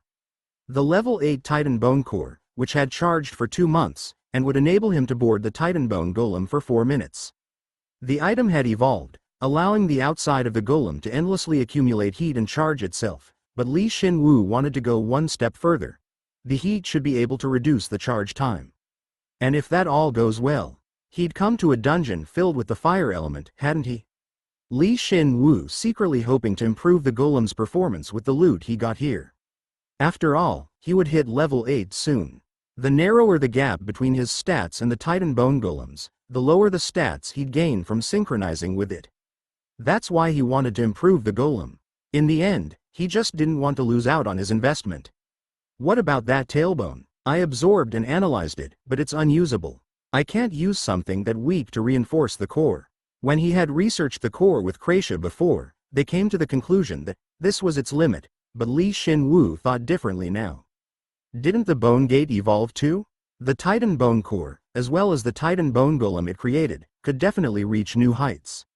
It should be possible, he hoped. We've successfully hunted them. Just now? Do you need a break? Yes, just a little. Alright, then let's rest for 5 minutes. While Shin Woo was ruminating over the Titan Bone Core, the paladins managed to finish up. With their elements sealed, the Sun Scorpions were weaker than other normal level 7s, so the paladins were able to win somehow. And with their victory, the paladins and priests had achieved a feat. Their stats must have increased. If you want to survive even 1 second longer in this dungeon, then fight desperately like your life depends on it and grow. I'll watch your backs so you don't die. Thank you very much. Shin Woo collected all of the scorpions' tails and absorbed them, but left the perium to the paladins. Sealing the scorpion's fire was a huge achievement for him as well. He absorbed all of the fire and as a result, his health increased by 1. It was quite effective, as they weren't even elites. I thought you'd tell them all to leave. Yeah, that's what I'd intended to do, but... Jin asked, and Shin Woo recalled the Evil Eye General, the level 7 archer. Of course, Shin Woo was confident that he could overpower her quite easily, since she was weaker than the Beast General he'd fought before. But while Shin Woo wasn't here, he didn't know what might happen. The Pope was level 7, but the Sun God religion didn't have any other level 7s. Shin Woo had only just realized how little military might the Sun God religion had. He didn't know how the other religious orders fared, but that wasn't really important right now. It's because of my actions that the Sun God religion has gotten famous enough to attract the attention of the 12 generals. It would be irrelevant if everyone liked them, but there are some who clearly oppose or are wary of the Sun God religion. If I continue to stay here, then nothing bad should happen, but if I were to disappear, then... You're trying to nurture the Sun God religion's elites because you're worried about them. Actually, it's more along the lines of me not wanting my foothold to disappear while I'm gone. The Pope didn't think Shin Woo would help them grow forever, but they were forced to concentrate entirely on supporting Li Shin Woo and fostering his image, so they had no time to pursue anything else. So, Li Shin Woo would increase their power in their stead. They won't be at the level of a hero, but I should be able to get them to level 7. There's no helping that, even if they reached level 7, a hero would far surpass them in power. But Li Shin Woo wanted to train the Sun God religion's elites so that they could at least stop 1 or 2 of the 12 generals. They had fought just 3 scorpions and were gasping for breath, so it may be impossible, but... Alright, it's been 5 minutes. Let's get a move on. Kook, understood. Their happy training camp began nonetheless. However, just 3 days later, after traversing through 30% of the dungeon on foot, Li Shin Woo was forced to stop their training. A level 8 enemy had appeared. It wasn't even the boss. Although he was nurturing the paladins and the priests, he was still required to come forward at times. It was no ordinary dungeon, it was an elite dungeon. Not only were the monsters that appeared within this limited, enclosed space huge, but a level 7 elite monster would appear whenever it felt like they were progressing smoothly. LV7 Elite Solar Scorpion King. Kishaw, aren't there not that many level 7 elites in this world? Indeed. However, so much time has passed since this dungeon was formed that he'd already experienced it in the Underground Empire, so he knew just how rare high-level dungeons were. But contrary to the Underground Empire, where heroes actively conquered dungeons in order to kill the undead, who ran rampant due to the curse, as well as the undead emperor who ruled over them, no one on the surface would seek dangerous monsters or dungeons, so long as no significant harm came from them. And by neglecting these dungeons for hundreds of years, it came as no surprise that elite level 7 monsters, as well as a high-level dungeon, or 2, would appear. That's why Li Shin Woo was able to enter the level 7 dungeon without any competition. They must have growth as time passed. Sir K. We cannot defeat this scorpion alone. TCH. Li Shin Woo cut through all the bothersome sun scorpions with his greatsword, ran towards the paladins and priests, and confronted the Solar Scorpion King one-on-one. Not only was its body almost 5 meters tall, but its body was also covered by a tough, red outer shell. If he wanted to pierce through its exoskeleton and inflict damage, then he'd have to put in some work. Kishot. But its greatest weapon, its fire, wasn't working. It shot a yellow flame at him as if it were taking the initiative, but Li Shin Woo just absorbed it with his greatsword. That wasn't all. Zenin. I got it, he called, and Zenin settled into his greatsword. Li Shin Woo hadn't consumed him with his greatsword's Fire Eater ability. Zenin simply dwelled within his greatsword temporarily. But that temporary effect was quite immense. The LV7 Fire Dragon Scale Greatsword is temporarily reinforced. You now have the ability to command all fire. The Soul-Seeing Eye skill has become LV3. All stats have increased by 5. He'd only realized he could do this due to his contract with Sinia. To be exact, it was because of the Soul-Seeing Eye. The name of this skill couldn't be taken at face value, as it not only increased his understanding of souls and anything related to souls but also made it easier to control said souls. It was the same for transferring spirits to items. He needed to look more into the fusion among mana, the soul, and matter, but to sum it up, if a spirit was compatible with a certain item, they could be infused into said item. And the compatibility between Zenin, a fire lizard, and the Fire Dragon Scale Greatsword was obviously quite good. Combining with my sword is already this effective, so what'll happen if he combines with the Titan Bone Golem? He knew that it was nothing more than a temporary power-up, but he still wanted to try it at least once. The Titan Bone Core was already fully charged. Li Shin Woo could start it up whenever he wanted, but I'll leave it be just in case. Li Shin Woo stared at the scorpion before him. After its initial assault had failed, it seemed to become more cautious, as it had stepped back and watched him. No, that's not what it was doing. It was actually gathering a frightening amount of mana at the end of its tail. Li Shin Woo yelled instinctively. It's a solar beam. Kugya. Li Shin Woo marveled at its solar beam. At the same time, the Scorpion King screamed and thrust its tail at him. Unfortunately, it wasn't an actual solar beam.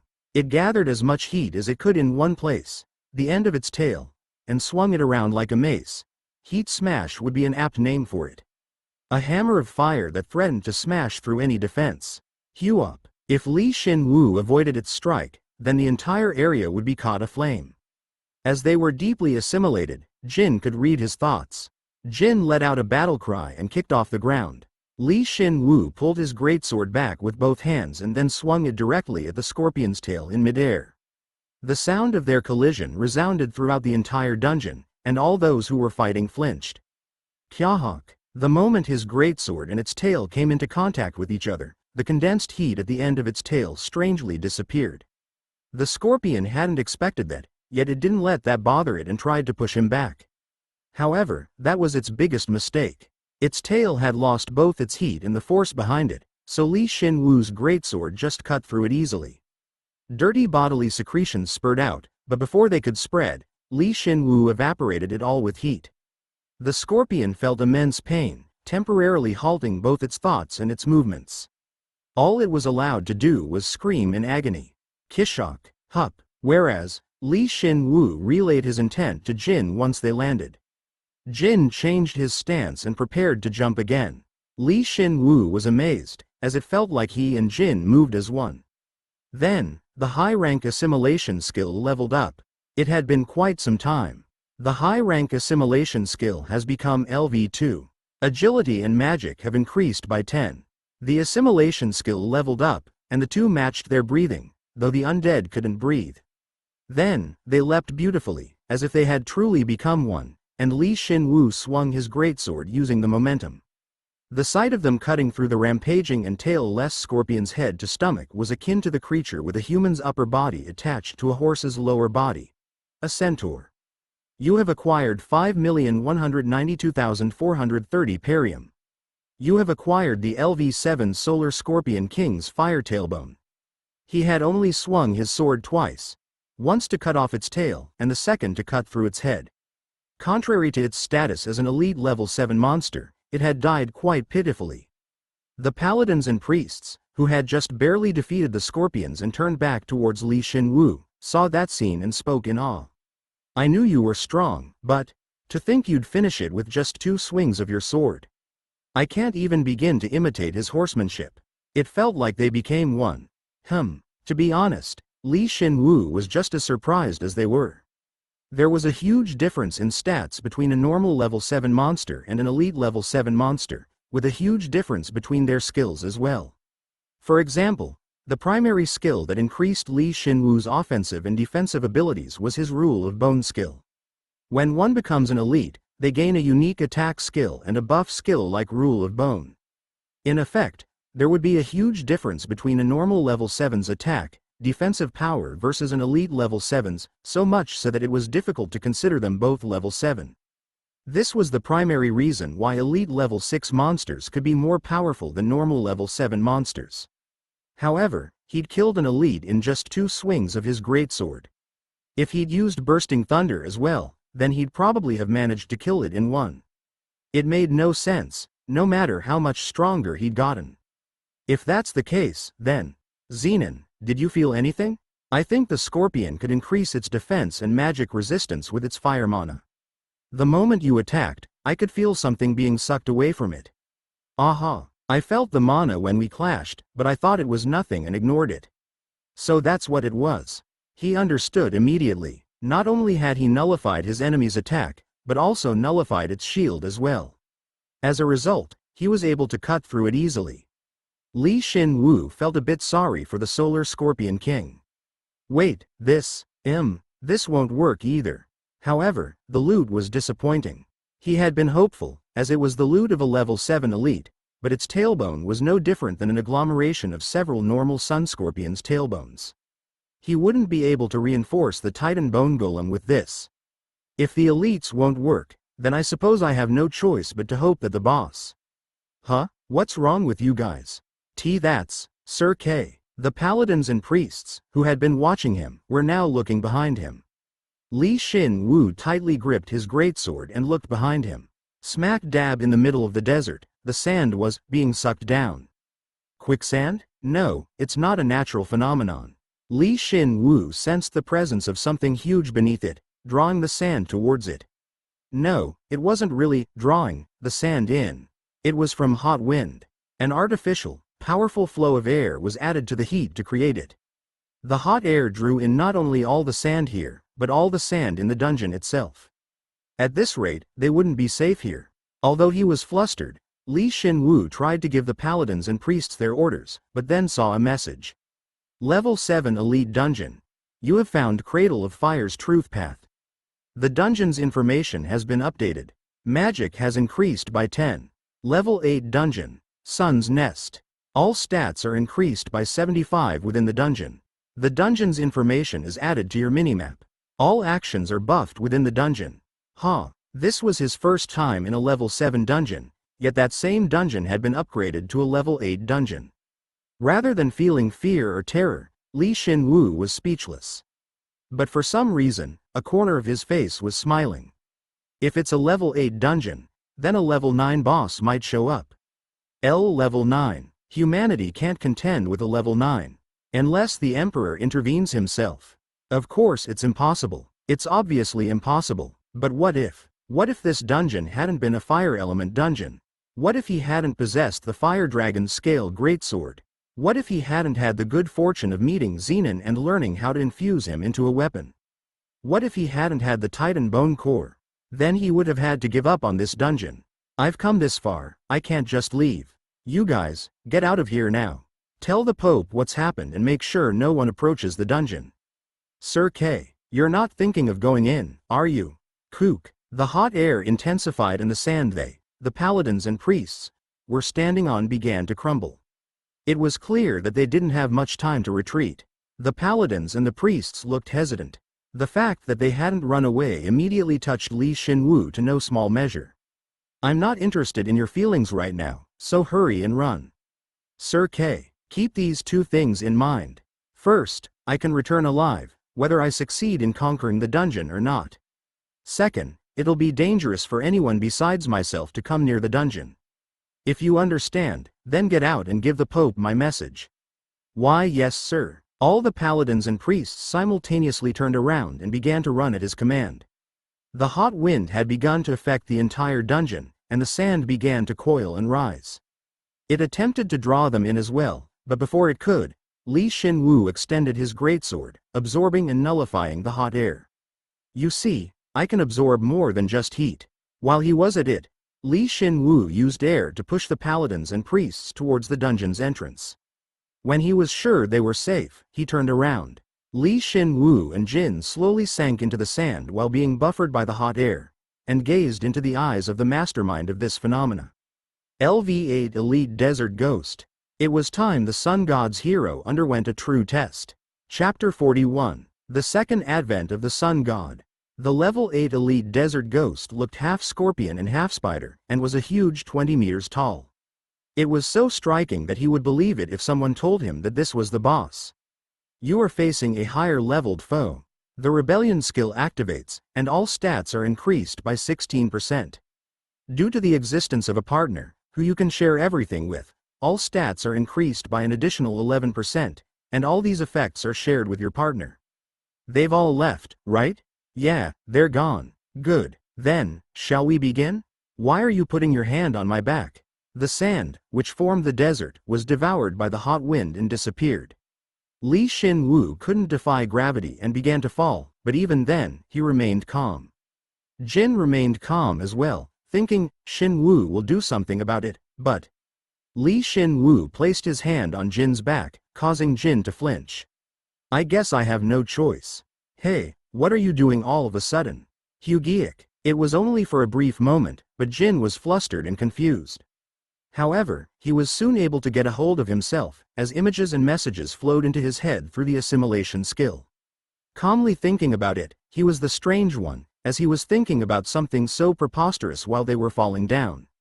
No, the images flowing through his head were just as preposterous. I told you, I won't sprout wings. The image is good enough. The design's perfect. I'm going. I've already tried it before. I told you, I can't do it. To be honest, Jin had once thought that he could sprout wings. Why? In the past, when Shin Woo had used bone reinforcement on him with winged monster's bones, Jin was lucky enough to learn the fly skill. Of course, he was really flustered back then, and tried his best to hide the truth from Shin Woo. He then tried practicing it by himself later, but he failed. No, you can do it. Focus on sharing our consciousness. I was going to attempt this after I'd become more accustomed to the disguise skill, but there's no way it'd work with just your disguise skill. Huh? Jin couldn't create wings, even if he used his steel heart ability. The fly skill would only allow an individual to fly if they had the means to do so. It wasn't a skill that created weighty, steel wings that would enable him to fly. If that's the case, then why did he even receive the fly skill?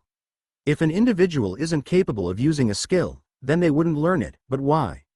Jin questioned and completely gave up on their dream. It was really more Shin Woo's dream of flying. He was a little disappointed that he wasn't able to make Shin Woo's dream come true, but that was a secret. Goo, hey, that guy's locked onto us. Hurry up, However, Shin Woo's images were much clearer than his own attempts. He would focus steel heart on his body and create a new, exterior armor. Like the design? Yeah, disguise, steel heart. When the level 9 disguise skill was used on himself, it was absolute. However, when it was used on other people, it was quite strict, especially for things that didn't originally exist. One could say that creating wings out of thin air was pretty much impossible. Of course, Jin possessed the steel heart skill, which coated his body in a steel-like substance using mana. Because of that, it wasn't difficult for him to attach wings to his body. But this would result in the same outcome as when he had tried it by himself. This time though, Shin Woo had designed the wings, all of the details, and the power system as well. And through the simultaneous activation of Shin Woo's disguise and Jin's steel heart skills, the image became a reality. Geez, this is really embarrassing. With the slightest of movements, Jin could easily control the tough, huge steel wings, while also having firm abdominal armor to support them. These wings should allow him to slide down a slope, but it obviously didn't end there. The wings, the abdominal armor, and the leg armor were perforated with dozens of fine holes, and pipes were routed throughout the armor, acting as its power supply. Jin, all you need to do is let it out. Kook, magic breath. Through the combination of the disguise and steel heart skills, Jin looked outwardly like a steel Pegasus. While they plummeted to the ground, Jin was somehow able to use his magic breath. Due to their near-perfect assimilation, Jin was able to store Shin Woo's high-rank wind with his magic breath. I did it. At the end of his desperate training, Jin had become capable of discharging magic breath from anywhere on his body. The magic breath flowed out of his toes first, and then traveled along the pipes and spurted wind out of all the holes connected to them. They began to float. He wasn't sure if they could truly fly yet, but they could at least float. But the wind was too chaotic, so they were immediately overturned within the air. Yugiik, control it, keep your balance, that guy's opening its mouth. Kihi, Kaya. Although the desert ghost had sucked up all the sand, it wouldn't allow any bugs to buzz around in the air. It marked its target and opened its mouth. The rotating sand, heat, and wind mixed together and changed into something unknown, like lava. Since it wasn't all elemental power and had some substance to it, Shin Woo knew couldn't handle it with just his absorption skill. We have to dodge. His body became tense at the thought of avoiding it, but Jin recklessly discharged the wind element through his magic breath, in other words, wind breath. But releasing wind like this wouldn't do any good. They wouldn't be able to maneuver properly. At best, they would be able to hover. Jin was a sprinter in the past, so he had excellent motor skills. Even so, it would be impossible for him to control something he'd never had in the past. But then, his flying skill activated. The low-rank fly skill has become LV10 and evolves to the intermediate level. Agility has increased by 75. You now have an unclear understanding of the fundamentals of flying. You can fly with any means at your disposal. The higher your agility, the quicker and more safely you can fly. When he had first acquired the fly skill, it was low rank level 8. Of course, the level was meaningless, as he couldn't even fly back then, but it had went up by 2 levels all of a sudden and reached the intermediate level. At that moment, Jin instinctively understood how to move the wings Shin Woo had designed for him. The wings fluttered, and the finely controlled wind was sprayed out. Gugya, nice work, Jin. Just wait until after the battle. All of Jin's superlative speed was concentrated entirely into his flight. At that moment, they who had been flying round and round, disappeared instantly and reappeared in the opposite direction. Rather than flight, it was more like teleportation. The clump of lava passed where they had just been and flew far away. It hit the dungeon's wall and melted it. If it continuously spewed out lava, then it would be able to melt the entire dungeon. Goo, who? Do you think you can do it, Shin Woo? Fighting while running on the ground and flying in the air are completely different.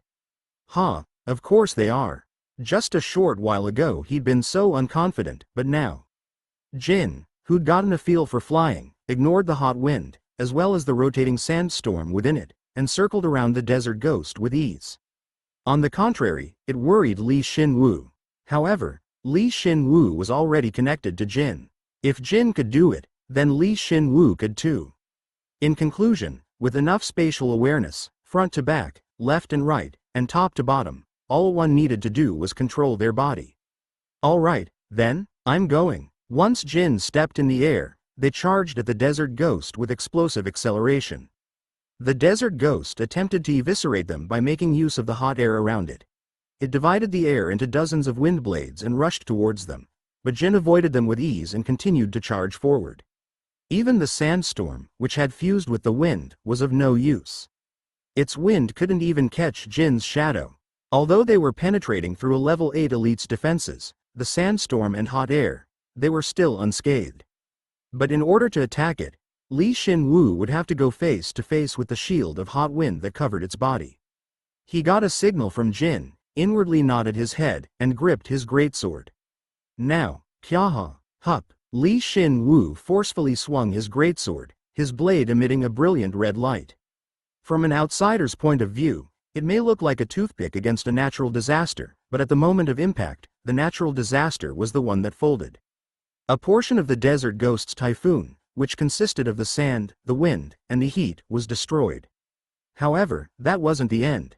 It had lost its balance, and Shin Woo absorbed the typhoon's energy into his greatsword. Then, the greatsword released wind blades at the desert ghost's face. Jia, even while flustered, the desert ghost quickly fused the wind and heat near its face and formed a shield to protect itself.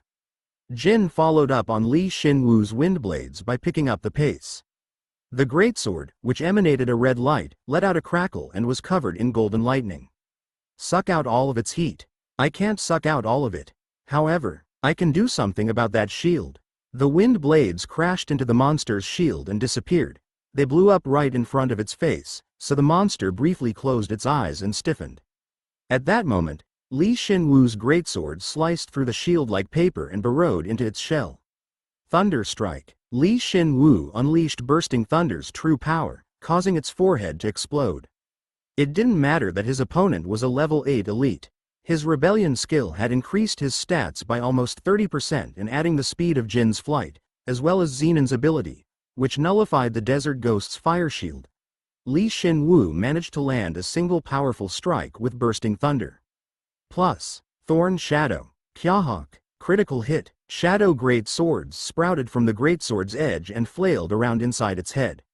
The serious injury caused the surrounding wind to momentarily stop, and the previously uplifted sand to fall. It screamed, and Shin Woo knew he had to take it down quickly. If not, then its scream could attract other monsters over. First, Shin Woo quickly pulled out his greatsword. Jin, Jet blasted it and quickly retreated. Immediately after, the lava around it began to boil over. Kyahawk, that's no desert ghost. It's more of a lava ghost.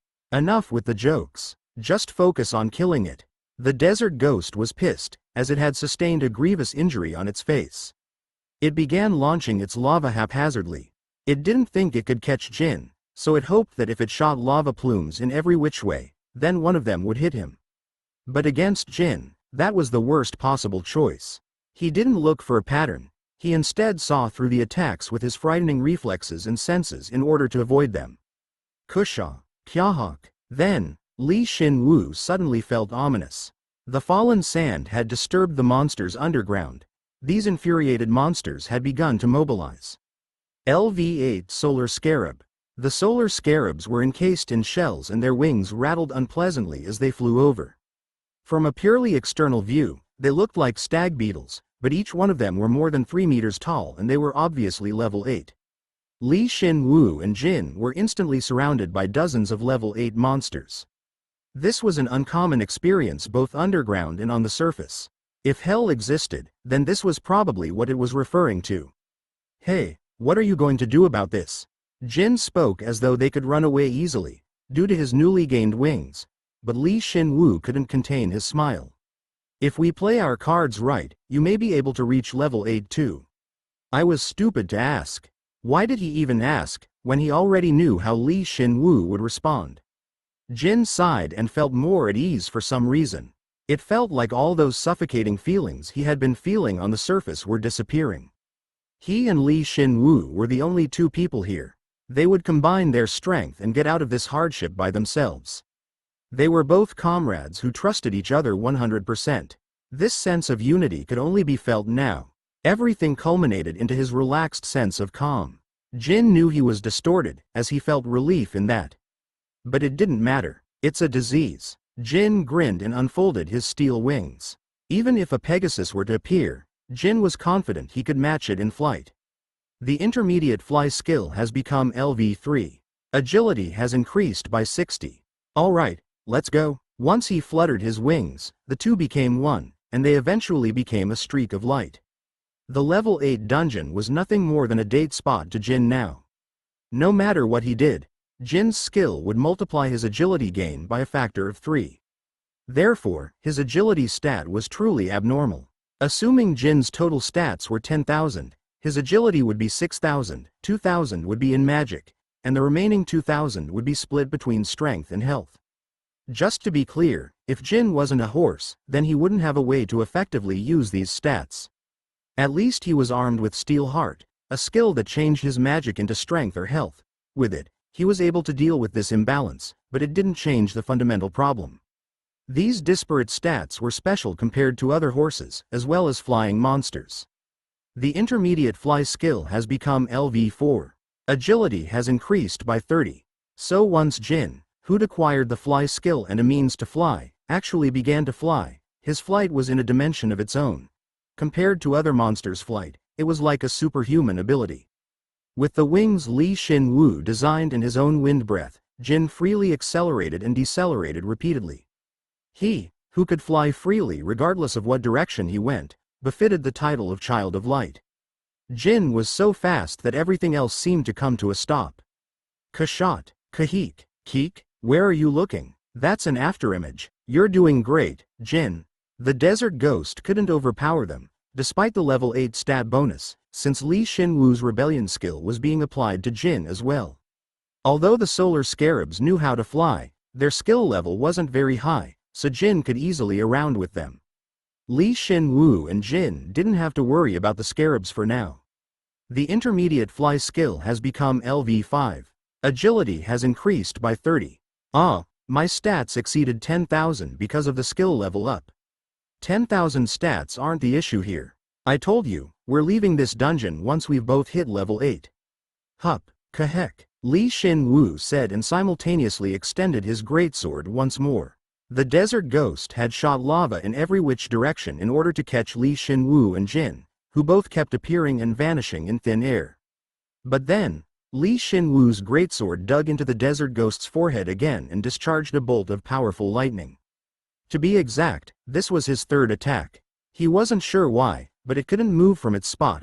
Plus, Jin had gained wings and was actually flying around, so there was no way it could win. The carapace over its head had been halfway crushed. If he attacked a few more times, then he should be able to kill it. Kayak, Then, the desert ghost exploded, as it couldn't bear the one-sided beating.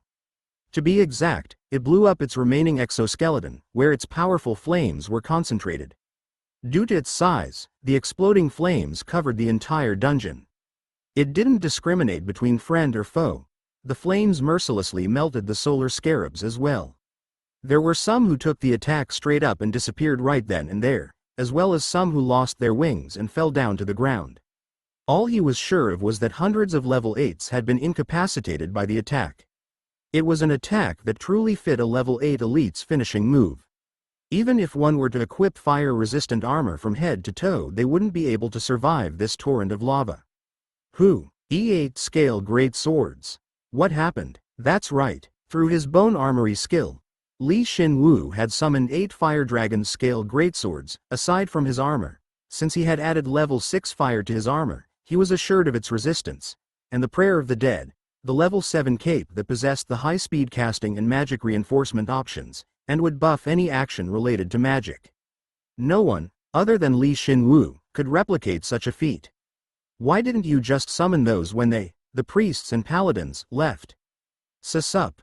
I wanted to see if I could beat it with a single sword. The torrent of flames, which had covered the area surrounding Shin Woo and Jin, was being absorbed by the 8 great swords. Shin Woo looked at the great swords and muttered in disappointment. The reason he went with just one sword was simple. He wanted to know how effective his bursting thunder skill was. However, he could no longer demand for a one-on-one confrontation any longer, so being stubborn would just be a waste of time. Now, he had no choice but to go into annihilation mode. How are there 8 scale great swords? Is that an elementalist's ability too? The scale greatswords information is kept inside me. I can only summon a certain amount of them, but I can keep summoning items with the same info. Is that so? You can summon treasures whenever you wish. I see. I suppose that is possible. Kyahawk. Zenon realized that what Shin Woo had shown before was merely a portion of his true abilities and spoke gibberish while shocked. The desert ghost, who'd shed its exoskeleton and revealed its disgusting body within, noticed that they were still standing and shrieked. It was no simple scream. It was composed of ultrasonic waves reinforced by high-rank wind. Hute, kya. The ultrasonic waves traveled at the speed of sound, yet Jin moved his body and easily dodged the attack. It was then that the desert ghost realized that they were unscathed and was shocked. Why? It was such a powerful attack that even the solar scarabs, which possessed fire resistance, were severely harmed. Let's go clean up. It feels like we lucked out, so I feel bad, but let's go. However, Shin Woo didn't even give it the time to respond. The 7 fire dragon scale greatswords followed his gentle hand gesture and shot out all at once. Aside from the one he was holding, the one Zenon was inside of. The swords pierced the exposed, disgusting skin of its head. He had further reinforced them with wind mana, so their speed was comparable to the desert ghost's ultrasonic waves. The desert ghost couldn't move from its spot, so it obviously wasn't able to dodge the blades anyway. Kiok, when it blew up its exoskeleton, it made sure to keep its head protected. But once the 7 great swords dug into its head and the Fire Eater option activated, its shell began to shrink. Its shell was a result of its flames, so there was no way it would remain unscathed when the 7 great swords were sucking out all of said flames. Kahik, impossible. How can a human be allowed to possess such power? Zenon watched as the desert ghost died a dog's death, despite its status as a level 8 elite, and shuddered. Of course, this was all due to the option of the Fire Dragon's scale greatsword. The option was incredibly effective against the monsters inside this dungeon. Even Shin Woo wouldn't be able to dominate a level 8 elite monster normally, but Zenon didn't know that. Zenon, let's finish it. I got it. Jin. Okay. It was truly ironic that Shin Woo was using his weapon, which possessed a high level of fire, to absorb fire rather than release it, but what he'd learned today would help him in the future. What exactly were elements? At the end of his study, he should find what he was looking for. Jin accelerated. The 7 great swords pierced through its head and its flames were being sucked away as well. The desert ghost rampaged about and violently twisted its body, but it still couldn't move from its spot. Shin Woo suddenly thought about the possibility of it being bound here by something underground. Lightning strike. Kayak. Shin Woo raised his sword into the air and sliced its head open. He absorbed its flames and emitted lightning out of his blade, unleashing a powerful attack. It not only cut its skin in half but the brain and respiratory organs that lay hidden within. Flames burst from its body as a last-ditch effort to kill Shin Woo, but even that was divided and absorbed by the 8 great swords. You defeated an elite enemy with ease, and in the process, defeated the other higher-leveled foes as well. You used an enemy to kill several of your other foes, a truly shocking karma. All stats have increased by 10. The rebellion skill has become LV5 and the skill's effectiveness increases. All stats have increased by 10. The absorption skill has become LV10 and magic has increased by 20. Lucky strike. You have acquired 83,119,090 parium. The lucky strike skill has become LV3. You have acquired the desert ghost's head carapace. You have acquired the LV8 flame wind core. Through bone reinforcement, it has transformed into the LV8 flame windbone core. Shin Woo tilted his head, as he didn't quite understand what it meant by him defeating all the higher-leveled enemies. Now that he thought about it, the solar scarabs that had been caught in the huge explosion had been level 8. He didn't even have a chance to fight against them and hadn't even been attacked. He'd considered them a weak mob. Jin, have you achieved a feat of some kind? 2 achievements related to flying. My agility went up again. As I thought, you were destined to fly. Just as planned. Even so, I'm not going to forgive you for suddenly testing it out in the field. It's all a misunderstanding. My secretary planned it all. Huh? The dungeon suddenly vibrated while Shin Woo, who'd collected all the loot, went back and forth with Jin like always. He wondered whether the floor beneath them would collapse with the desert ghost's death. Depending on the situation, Shin Woo might have to run without hesitating. While thinking that, he looked down at the distant underground. With the desert ghost's disappearance, the opening to the underground could now barely be seen, and Shin Woo saw darkness energy leaking from that crack. Shin Woo swallowed and said, "This feels kind of dangerous." That's funny. I thought the same thing. It would have been okay if it were normal darkness, but the darkness had been changed. In other words, it was the same energy as the curse that permeated the underground empire. Some of the other, lower-level dungeons he'd cleared had been affected by the curse, but a level 8 dungeon. This dungeon's boss, it might be stronger than the 12 generals. Well, the desert ghost was stronger than most of the 12 generals anyway. That's not unexpected. No, what I'm saying is that it might be stronger than the archmage. He automatically gripped his greatsword tightly. On one hand, he thought, it's dangerous, and on the other, he thought, I'm lucky to be given this opportunity before fighting the archmage. Then, black lava surged from underground. This was the primary cause of Shin Woo's tension. It was no mere fire or darkness, a vestige of his long-forgotten Chunibyo syndrome, or his past flames of revenge. It was a new element formed from the combination of the fire and darkness elements. Kyaha, Keek, Kugagok. These bastards, what are they even saying? Jin imaged the fierce battle ahead of them and joked weakly. Shin Woo saw the 3 desert ghosts as they stood up within the lava. They had become undead and were reborn as LV8 Fiery Sands Dark Flame Ghost. He looked at the elite monsters and shrugged his shoulders. Doesn't seem like they want to become friends, huh?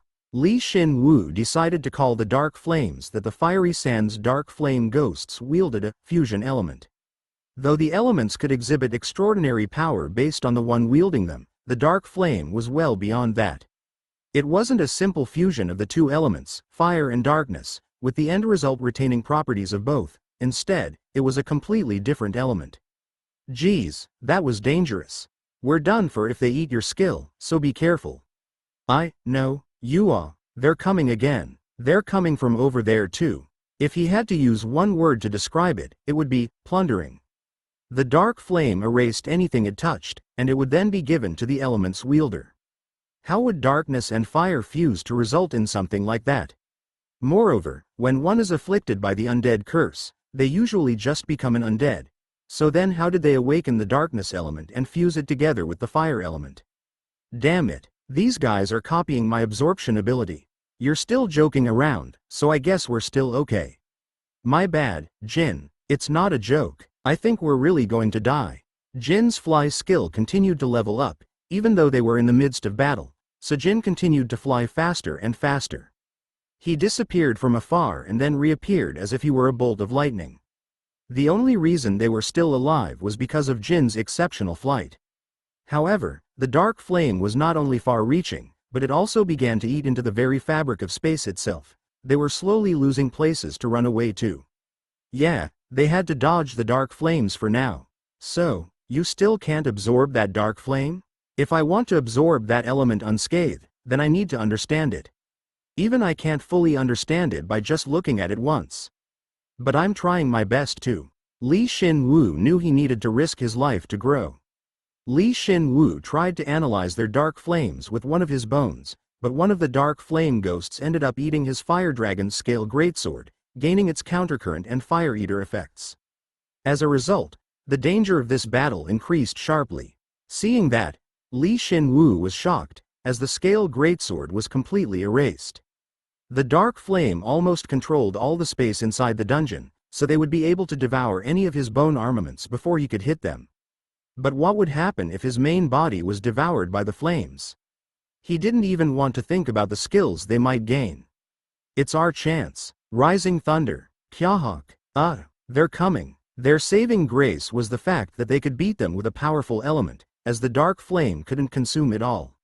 They occasionally landed some hits while they avoided the dark flame and hectically ran away.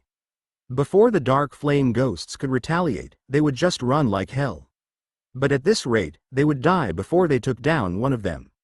It had been a long time since he was in such danger. Shin Woo saw the dark flames dot the dungeon with large cavities and very slightly thought of death. Couldn't he just take these guys to the underground empire? They would take care of the undead emperor for him. But then he'd have to pledge his loyalty to these bugs, as they would be the new emperor. Shin Woo, should we run away? Let me think about it for a bit longer. I could bring these guys to the capital and see how the emperor reacts, but if I do that, then it'll be all over for me, the sun god religion, and Lawrence once the situation is resolved. Then, everything I've done thus far will go up in smoke. If he had no other options, then he would ride the Titan Bone Golem and vie for supremacy. But if they were to devour that as well and they were able to imitate the outer shell of a golem, then it really would be the end of the road for them. Wait a sec. They eat it and then they're able to use it. If you've thought of something, then hurry up. At this rate, we'll really die. Wait a sec. I'm not sure it'll work. If it fails, then it'll just increase their defense. But it was a lot better than running away. Now, he had no choice but to trust in his abilities and brave the risks. Shin Woo resolved himself. Then, he summoned 7 giant pieces of armor around him. They were just huge pieces of armor that held no element within them. Because he'd used gigantification, he consumed quite a bit of mana, but Shin Woo was undeterred and launched the 7 pieces of armor in every direction. The dark flames rushed over as if they were ants that had found a piece of candy, but it would take a long time for them to fully consume the armor due to their size. By using them as a distraction, Shin Woo was somewhat able to erase the dark flames that filled the dungeon. We can take a breath now, but won't it become a problem if they eat those? Let them eat first and then let's think. The dark flame wasn't absolute. Was it because it was a fused element? While using the dark flame to eat something, their main bodies became sluggish. Shin Woo took advantage of this opportunity, of them eating the pieces of bone armor, and used lightning sprint, causing a deep scar on one of their jet black heads. Kyaha, good boy, now explode. If he could, he would use his combination attack, lightning sprint and explosion, to kill the one that had consumed his fire dragon's scale greatsword, but the explosion had barely broken the exoskeleton around its head. And it had to take that moment to finish eating and begin to change. Kihia, the broken and unbroken areas were all covered in black bones. See, I knew this would happen. Yeah, I knew that would happen too. The fiery sand's dark flame ghost finished eating the bone armor and began to change.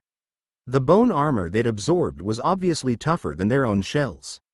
They, who had stolen an ability from their enemy, looked quite imposing. Hey, I don't think we can even get through that anymore. Of course we can't. The dark flames even wrapping around the armor. Then you made them stronger on purpose? Are you trying to use them to kill the magic emperor?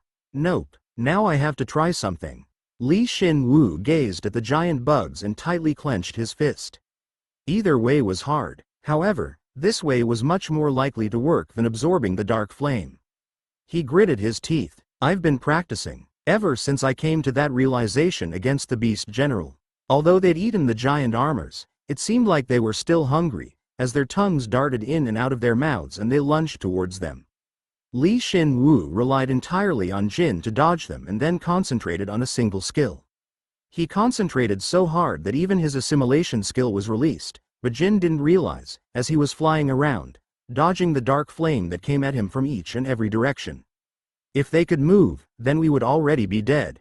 Shin Woo, are you almost done? Shin Woo was silent, even though he usually talked throughout the battle. His silence made Jin feel uneasy. The dark flame he'd erased through the armor was beginning to spread gradually once more. At this point, they had to choose whether to cut down their numbers or to run away from the dungeon. If they didn't, then they really would die. Although they possessed revival abilities, they had no way of overpowering the dark flame ghosts. Would they be able to win if they self-destructed every single time they revived, causing the dark flame ghosts to accumulate damage? I should have known ever since this guy came into the dungeon all smug. Normally, Shin Woo made his choices very carefully and then made his move, but there were times when he became overconfident. Whenever he did, something unimaginable happened, which would put them in a puzzling situation. They were always able to adapt and overcome their enemies, but that meant that if they couldn't adapt, they would die right then and there. True, Shin Woo's abilities and his combat sense were incredible, but what would he do against these beasts? Then, Jin saw one of the monsters flinch. Kyahawk, Kia. It was the most fearsome of the three, the one that had eaten Shin Woo's Fire Dragon Scale Greatsword and had absorbed its countercurrent and absorption abilities. However, it suddenly twisted its body in pain. At the same time, a portion of the dark flames that surrounded them collapsed, making it a lot easier for Jin to move around. I did it, nice. Wait, you're the one doing that. Just a little more. Shin Woo's body had also twisted atop Jin. However, the monster's reaction had been far more intense. At first, it seemed to be twisting its body left and right, but now, it was knocking into the other dark flame ghosts. It couldn't escape the underground, and its head and body moved in every direction. It resembled a balloon figure that wobbled around in front of a newly opened store. Kihi. The other two dark flame ghosts couldn't hide their unease at the sudden onset of their comrade's insanity. Even while getting hit here and there, they tried to communicate with their comrade in their language, but their comrade was completely out of it. It just screamed in pain and repeatedly tackled the other dark flame ghosts. Due to the sudden internal conflict, the dark flame ceased its advance, allowing Shin Woo and Jin to rest. Although this was their best chance to attack, Shin Woo continued to tightly squeeze his fist and focus on something. Seeing that, Jin finally got it. Shin Woo, are you using the bones too? Yep. Shin Woo looked at the dark flame ghosts and nodded his head. He was using none other than the rule of bone skill. He was controlling someone else's bones. To be exact, he was controlling the dark flame ghost's newly acquired bone armor. Ever since he fought the Beast General and learned of the rule of bone's potential, he trained diligently. As a result, he was better able to meddle with another person's bones, and in the end, he was able to control the dark flame ghost's bone armor and use it to control its movements. It's really strong, but it's still a lot easier than doing something about that dark flame. They're ignoring us and have started fighting amongst themselves. The other two dark flame ghosts realized that there was nothing more they could do, so they concentrated their attacks on the crazed dark flame ghost. Shin Woo and Jin were left completely alone. That's because the dark flame ghosts knew that Shin Woo and Jin wouldn't be able to hurt them. I had something ready, just in case they figured out I was the culprit and attacked me. But this made things a lot easier on them. Shin Woo took a deep breath and then concentrated even harder. Honestly, this part was even more crucial. Kiha. The dark flame ghosts shot their dark flames at their comrade. The dark flame ghost under his control took the dark flame head on with its black armor and was able to mitigate the damage by absorbing it. The magic reaction that arose from the collision between the dark flames they shot out and the dark flames around their armor. All those feelings were relayed to Shin Woo. It was only natural, as it involved the bones he was controlling. In an instant, his understanding of the dark flame sky rocketed. Nice. Now I'm at the starting line. Shin Woo smiled. This battle had just begun. Shin Woo reaffirmed that a level 8 dungeon was indeed amazing. Since the dungeon was still standing, despite those giant monsters twisting their bodies around and shaking the ground, the ceiling, and the walls. The ground was especially impressive. These bugs, which possessed extraordinary strength, all groaned in agony, yet they couldn't escape the floor. This was no longer a cradle of fire, but a prison. Kishok, Kue, Kia. Whenever the monsters, covered in dark flames and being several meters tall, collided with one another, their black bone armor. No, their black armor would break and fly in every which direction. When their dark flames clashed, they would eat each other and disappear. If it were a one-on-one battle, then the dark flame ghost, which had eaten the fire dragon's scale greatsword, in other words, the one Shin Woo was controlling, would be in the lead, but it was fighting 2 against 1 right now. Neither side got any sort of lead. Their dark flames simply crashed against each other again and disappeared. This may not have been Shin Woo's intent, but either way, it was a complete stalemate. Good. I've gotten a lot better at controlling bone, so it would be nice if he could focus all his attention on studying the dark flame, but he had something he needed to do beforehand. He needed to collect the non-undead dark flame ghosts, or rather the desert ghosts' loot. 3 level 8 elites had come rushing out after he'd beaten the desert ghost, so he hadn't had the opportunity before. He immediately checked the loot. He'd acquired the desert ghost's head armor, in other words, the exoskeleton that enclosed its head, as well as a flame windbone core. My stats are at 12,564 right now. I need 236 more to level up. Will I level up if I absorb the exoskeleton and the bone core? Still, as its name implied, Shin Woo felt a powerful energy consisting of both flame and wind from it. Of course, since it was now bone, he could absorb it. But there was a reason he hesitated. It seemed to have high compatibility with the Titan bone core. He felt as though it could increase the Titan bone core's maximum capacity. In other words, the amount of time he'd be able to use the Titan bone golem. Furthermore, it should also increase the golem's performance as well. Then, I'll save this for later. If I don't level up, then I'll use it. It couldn't be helped. Shin Woo absorbed the desert ghost's head exoskeleton. Though not as much as the flame wind core bone, the exoskeleton retained a large volume of flames. The flames instantaneously spread throughout Shin Woo's body. You have absorbed the LV8 Elite Desert Ghost's head exoskeleton.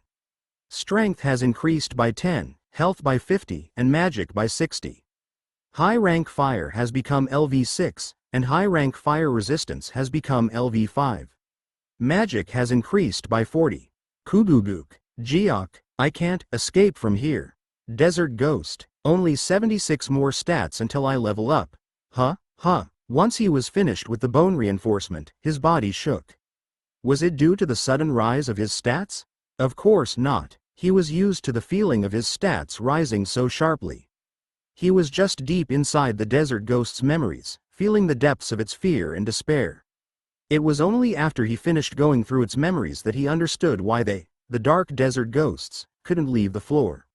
Those guys, they're trapped in a barrier. A barrier? Yeah, they're animals, not trees. They can't live in the ground. It wasn't their original ecosystem. They weren't born to live like this. Their original names hadn't even been desert ghost. They were incredibly rare, parasitic insect monsters that originated from the mantis forest. Of course, they were very powerful for parasites, but they were only about level 5 before. However, their species had a unique trait.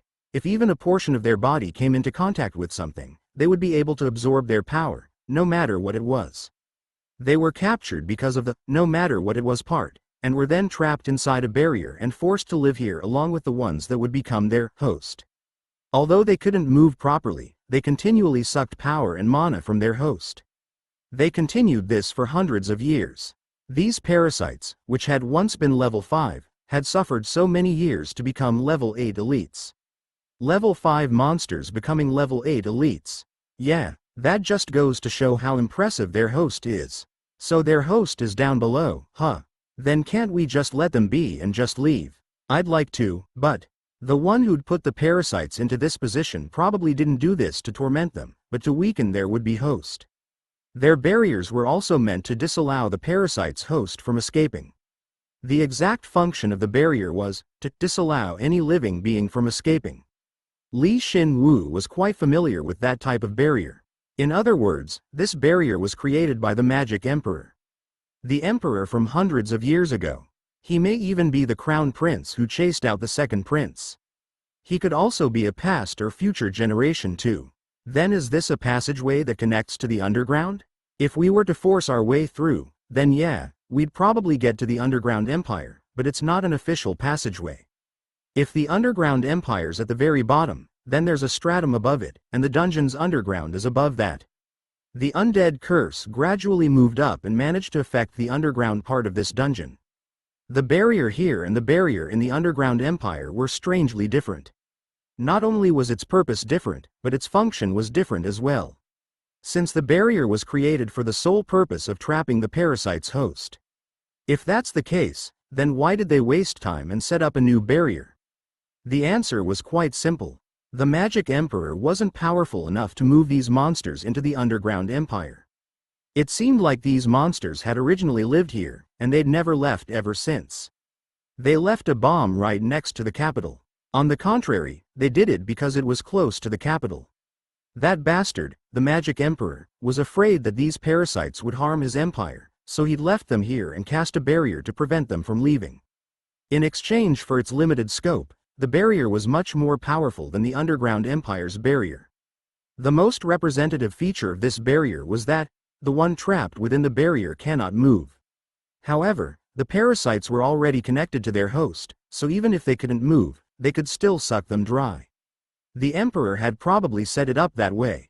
Wait a sec, the fact that they're moving so much now, when they're not supposed to be able to means. Yep, they were able to escape the barrier by becoming undead. While its main feature was to prevent the living from escaping, it had several other functions as well, so the parasites couldn't leave immediately, even after becoming undead. However, they had cleared the most limiting condition. If Shin Woo hadn't come here, then the barrier would have broken before long. Why was the first one we took down not undead, he wondered. This was just a hypothesis, but perhaps the barrier had loosened as the undead versions rampaged about, allowing the still living bugs to escape as well. Then, Shin Woo, what if the host has turned undead as well? Yeah, if they've become undead as well, then they'll be able to break through that barrier soon. Jin asked, and Shin Woo smiled and agreed. Then, he sighed and gazed at the distant dark flame ghosts, while adding something disturbing. They may be sucking their host's strength, but the host's level remains the same. If all goes well, then as they become undead, they may regain a portion of the powers they've lost. Plus, if these guys rampage on the surface, then the undead curse will begin to spread across the Magic Empire in earnest. At that time, the Emperor will have no choice but to intervene personally. The situation's this bad, yet the Emperor's not doing anything. What do you think he's doing? I wonder. I want to know too. Either the previous Emperor's transition of power didn't go smoothly, so the current Emperor didn't know the current state of affairs regarding the dungeon, or... No matter how stupid he was, there's no way he could not know. The 12 generals are still managing the dungeon, so he knew about the danger it presented. But he was bothered by how passive the Emperor's approach to the problem was. It was possible that his subordinates had reported that the threat of the trapped monsters had gone down. He might even think the same regarding the undead curse, that it wasn't a big deal. But it pisses me off that this is all just an assumption. As I thought, I have to see the Emperor in person. Then, what would he need to do to see the Emperor on short notice? His solution was quite simple. If he killed all of the monsters trapped here, then they would have to summon him to the palace. Honestly, he didn't really have any other choice. If we don't kill them here and now, then the surface will be ruined. It'd be nice if they hurt some of the Emperor's forces, but the innocent civilians would be hurt the most. I have no idea whether you're a nice guy or an evil bastard. You say you want to save the innocent, but there are probably some innocent people in the Emperor's forces as well. But they're prepared to die as part of the military. Moreover, I don't really care whether I'm called a good guy or not. We've settled everything and come to the surface, but I don't want to live in a place where all that exists are the undead. He wasn't going to be hypocritical. Shin Woo spoke and then looked over the bugs. Their black armor was in tatters, but the binding power was still as strong as ever. To be exact, their health and magic had decreased enough that the reduced binding power of their armor was enough. Shin Woo explained the situation to Jin and organized his thoughts. Meanwhile the bugs continued to fight desperately. His analysis of the dark flame continued to increase. As I thought, The dark flame can't be created just because you have both the fire and darkness element. Because they originally had the ability to absorb energy, they were able to fuse the fire and darkness elements and create this new element. In other words, whether it was acquired or an innate ability, a fusion element required a seed of power that befitted the fusion element. Only by having that could one create a fusion element. This information was incredibly important to Shin Woo. And what conclusion did he come to? Dark flames. If all goes well, I might be able to make them too. Hyok. That monstrous ability. Plus, that name's kind of childish. I can't do anything about that. He possessed the bone reinforcement ability and absorption abilities, so he already had the seed. Moreover, he'd already experienced the real thing. The feelings relayed by the bone armor were so clear that he felt like his body would be sucked into the dark flames. Could I fuse other elements as well? I'd like to acquire them before I fight that guy hidden inside. In any case, I have to focus on the dark flame. He thought distressingly, but created darkness and fire in each hand nonetheless. While the pitiful bugs continued to fight amongst each other, Shin Woo thought deeply, bringing all his abilities to the surface and focusing on learning a new element. The high-rank Mana Bone skill has become LV6. Magic has increased by 30. The Mana Acceleration skill have become LV6. Magic has increased by 10. While doing so, he became self-aware that he was close to level 8, the realm of dominating magic. Following Shin Woo's entrance, the Sun God Religion's Pope and the Evil Eye General, Sharina von Hagel, were oddly confronting each other in front of the dungeon. The Pope was worried that the Emperor was meddling with Shin Woo through the 12 generals, and the Evil Eye General was also suspicious of Shin Woo's sudden appearance. Neither side could voice such doubts first, but even so, they couldn't hide all their negative feelings. It had been a full day since they set up camp, and as the second day passed, the mood became even worse. Your Holiness. Both sides seemed almost ready to fight against each other, but the wounded paladins and priests had then come out of the dungeon and cooled everyone down. Even the Pope was surprised with their haggard and disheveled appearance. Their equipment was riddled with holes. What's going on? What happened to K? Sir K is fine, but the dungeon, an uninjured priest reported whilst shaking. The priest looked like he couldn't believe what he himself was saying. It turned into a level 8 dungeon.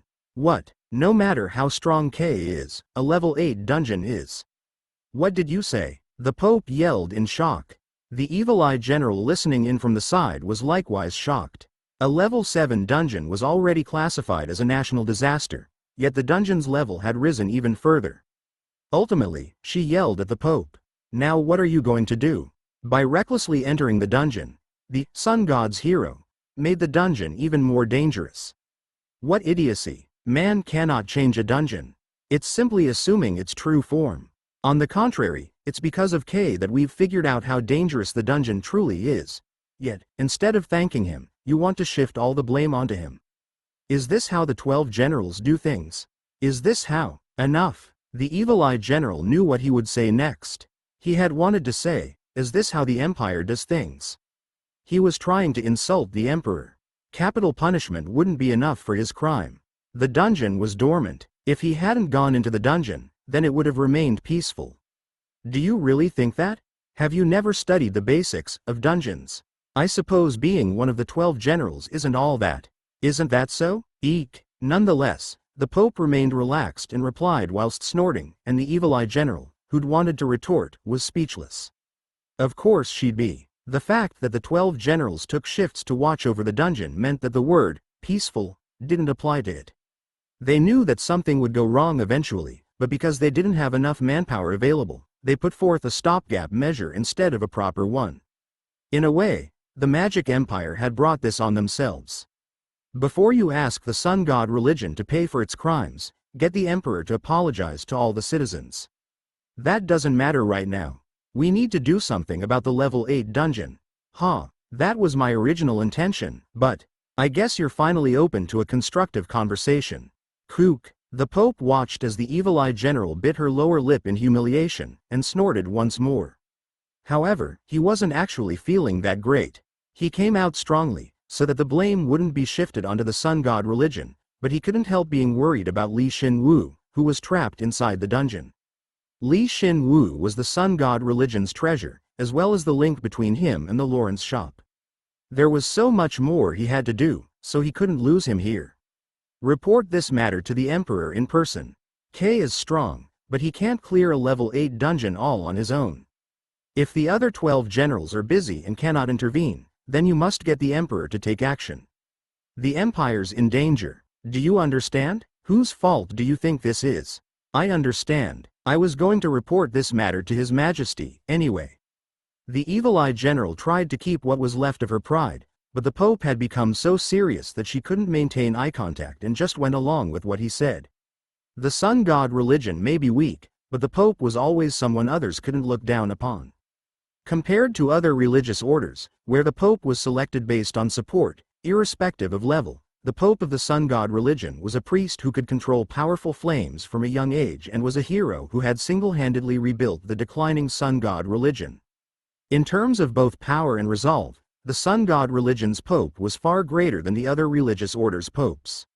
He had brought his order a young hero who would bring the order to new heights, so if Shin Woo survived the dungeon, then the sun god religion would soon be known as the most respectable religion in the land.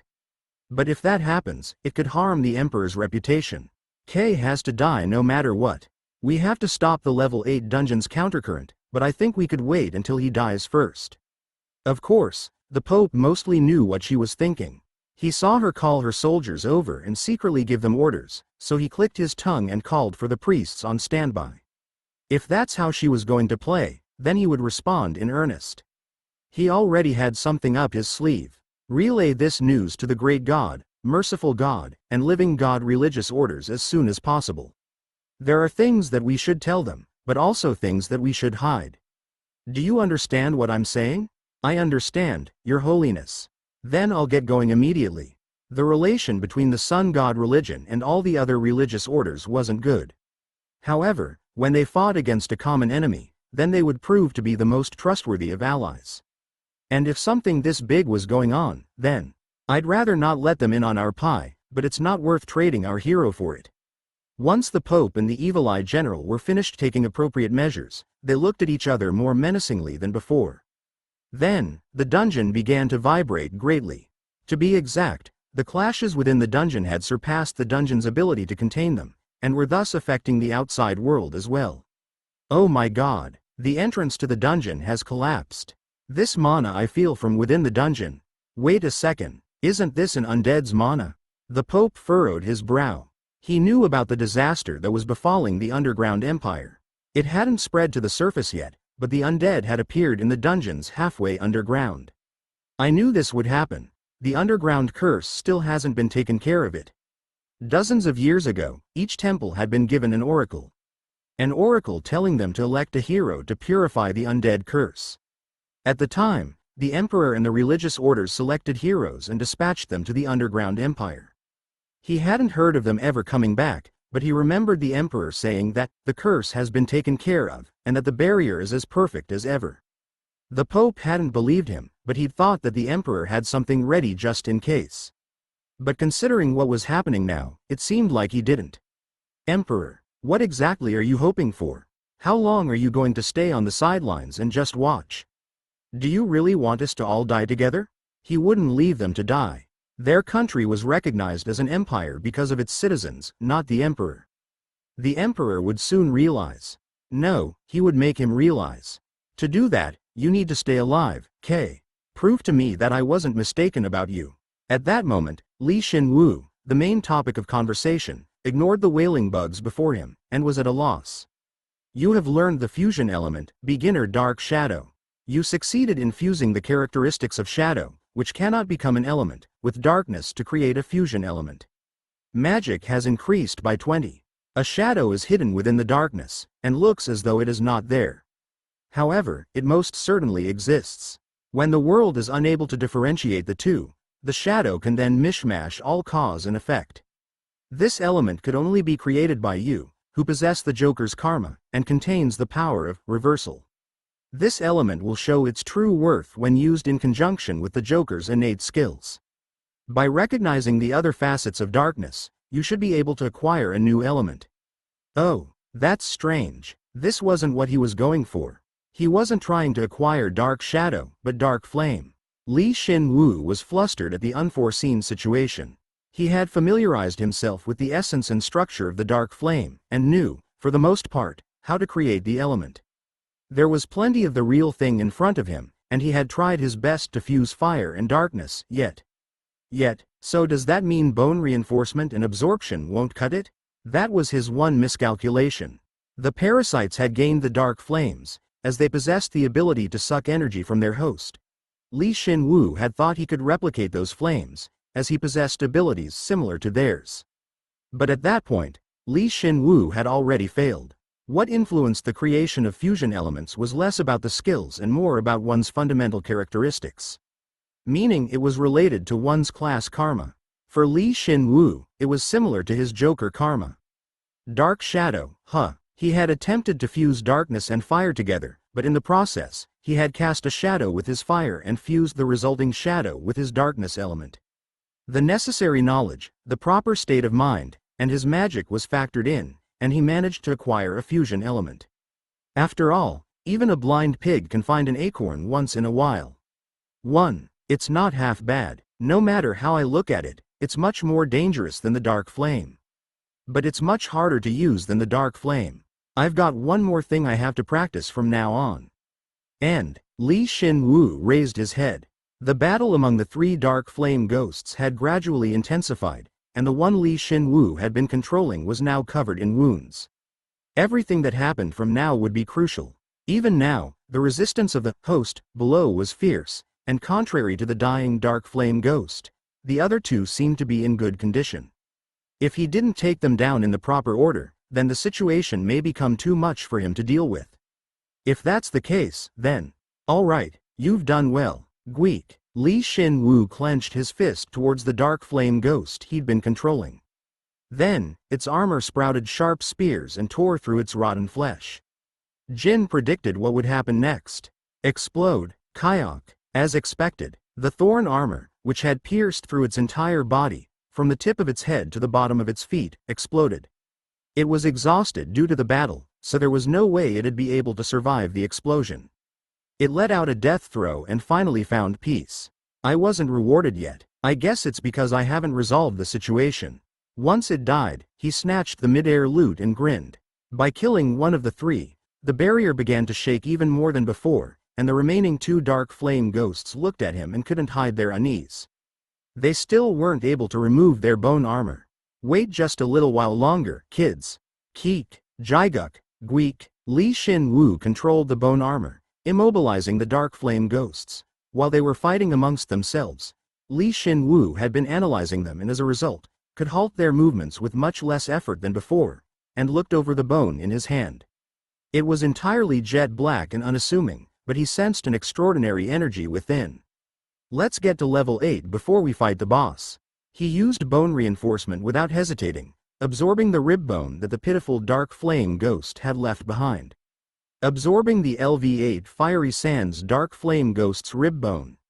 Strength has increased by 40, agility by 5, health by 50, and magic by 80. You have acquired the fusion element, intermediate dark flame LV1, and magic has increased by 50. The high-rank regeneration skill has become LV5, and health and magic have increased by 20. The absorption skill has become LV12 and magic has increased by 40. As the dark flame is an innate skill that belongs to a different karma, you cannot advance the skill any higher than the intermediate level. Once he absorbed the bone, Shin Woo thought, as expected. Giving him a ton of stats was great, but it was nothing to write home about. He was more concerned about the fusion element he'd obtained. Shin Woo understood the basis behind it, as well as its structure. Even though he should have had everything he needed, he wasn't able to learn the fusion element with his own efforts. Yet, by absorbing the dark flame ghost's bone, he was able to gain the element without a hitch. I should have taken a hint. Since the Joker's karma allows me to imitate any and all karma. Although it's an innate element that I can learn myself, I can still acquire it through bone reinforcement. It's disappointing that I can't get it past the intermediate level, but this is good enough. It had been such a long time since he'd seen the message, informing him of his own limitations, that he actually felt happy. Shin Woo had rebuilt all his skills, allowing him to break their limits and develop them further, but the dark flame was heterogeneous and was already a completed element. Therefore, he couldn't break through the intermediate limitation imposed on the skill. Even so, Shin Woo wasn't going to give up here. He already had a way of using the dark flame at a level higher than intermediate. But right now, this takes priority. Once he'd absorbed the dark flame ghost's bone, he felt his body teeming with mana. He wasn't stupid enough to not know what this meant.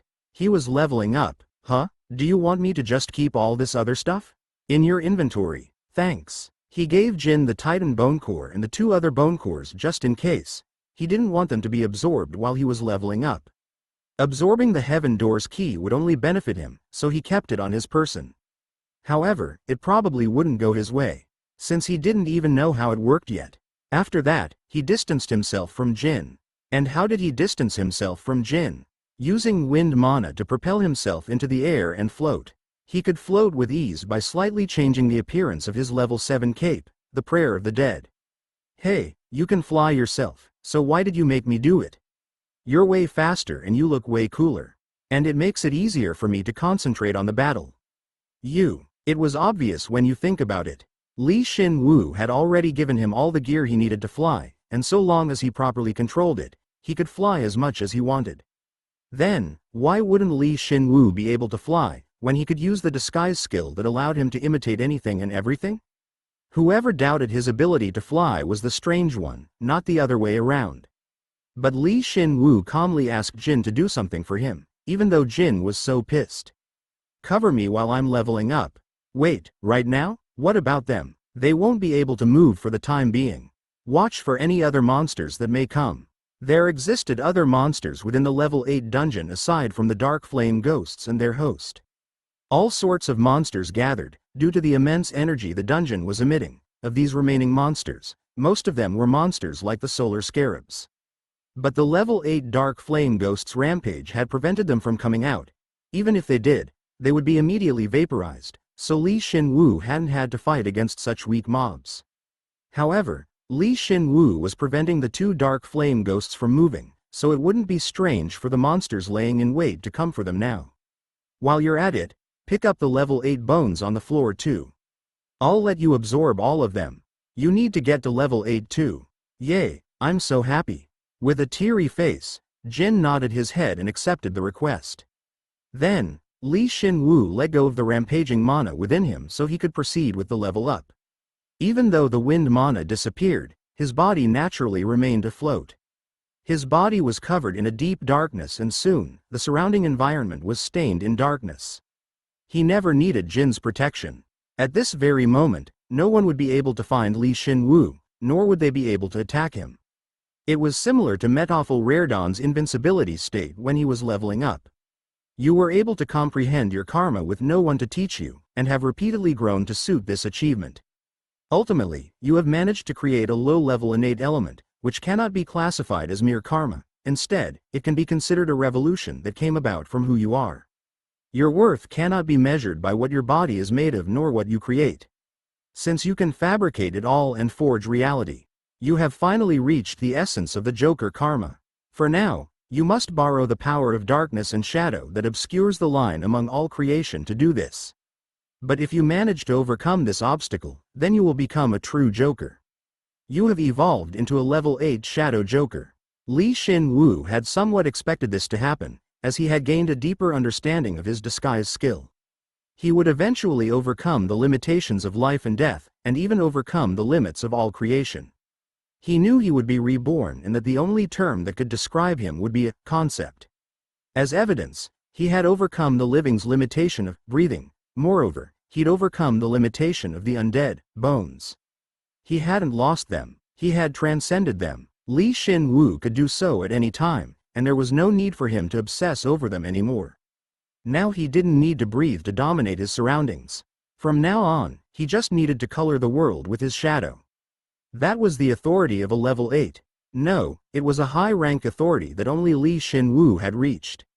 There's only one step left. He was lucky. If he hadn't acquired the innate element before he'd leveled up, then he would have had a long road ahead of him. But he was able to learn of the fusion element within the dungeon, and was able to study an element that harmonized with one's unique characteristics. Dark Shadow, which reversed cause and effect, was capable of switching one between life and death, human or the undead.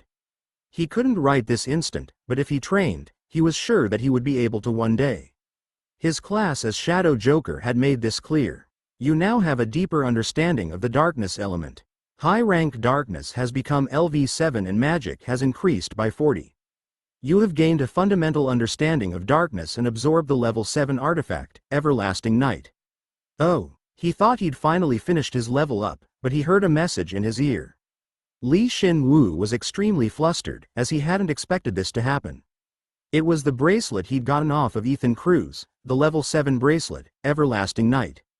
It sharply increased the potency of one's darkness magic, but he hadn't been able to change it into bone thus far, so he'd equipped it and forgotten all about it. However, he hadn't thought he'd be able to absorb it through his understanding of the darkness element, rather than through bone reinforcement. Is this what it means when they say that every stream and wave goes to the sea and becomes one? To be honest, he didn't really know. However, he did know it wouldn't result in anything bad, so he let it be. This level up felt truly bizarre. First off, he didn't feel any pain whatsoever. It felt as though his entire being was melting into the darkness. Yeah, as if this is what was supposed to happen from the very beginning. The Everlasting Night did the same. It melted into him and they became one. Absorbing the LV7 Everlasting Night, magic has increased by 150. The mana acceleration skill has become LV7 and magic has increased by 10. The high rank mana bone skill has become LV7 and magic has increased by 30. High rank darkness has become LV10 and has reached the max level. Magic has increased by 260. You have gained the title, He Who Has Reached the Peak. All stats have increased by 50. In the process of absorbing the Everlasting Night, Shin Woo had finally reached the summit of his darkness element. It was only natural when he thought about it. Shin Woo was born as a skeleton, so he had a high affinity with darkness at birth. Thus, it made sense that the first element that he mastered was the darkness element. Since he had reached its peak, he no longer needed the Everlasting Night's amplification ability. He definitely came out ahead if he were to weigh the pros and cons. Because he'd absorbed the artifact's abilities completely, his mana acceleration and mana bone skills had leveled up, despite them just recently doing so. He was happy about that. Of course, his evolution hadn't stopped there. The high-rank assimilation skill has become LV5. Agility and magic have increased by 30. It made sense that assimilation leveled up too. Since the assimilation skill didn't just refer to his assimilation with Jin, but his assimilation of the world as a whole. He understood the darkness and himself better, so he could now melt into the world. Therefore, his assimilation had leveled up. Perhaps assimilation was far greater than Shin Woo had imagined. He was really happy when he thought it might be connected to his Joker karma. The high-rank combat sense skill has become LV6. Agility has increased by 40. Conversely, his combat sense skill had leveled up for a more simple reason. His senses had improved dramatically compared to before, so his skill had followed suit and leveled up.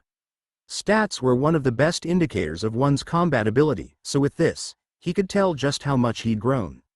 But then, a wave came crashing down that would prove incomparable to his combat senses growth.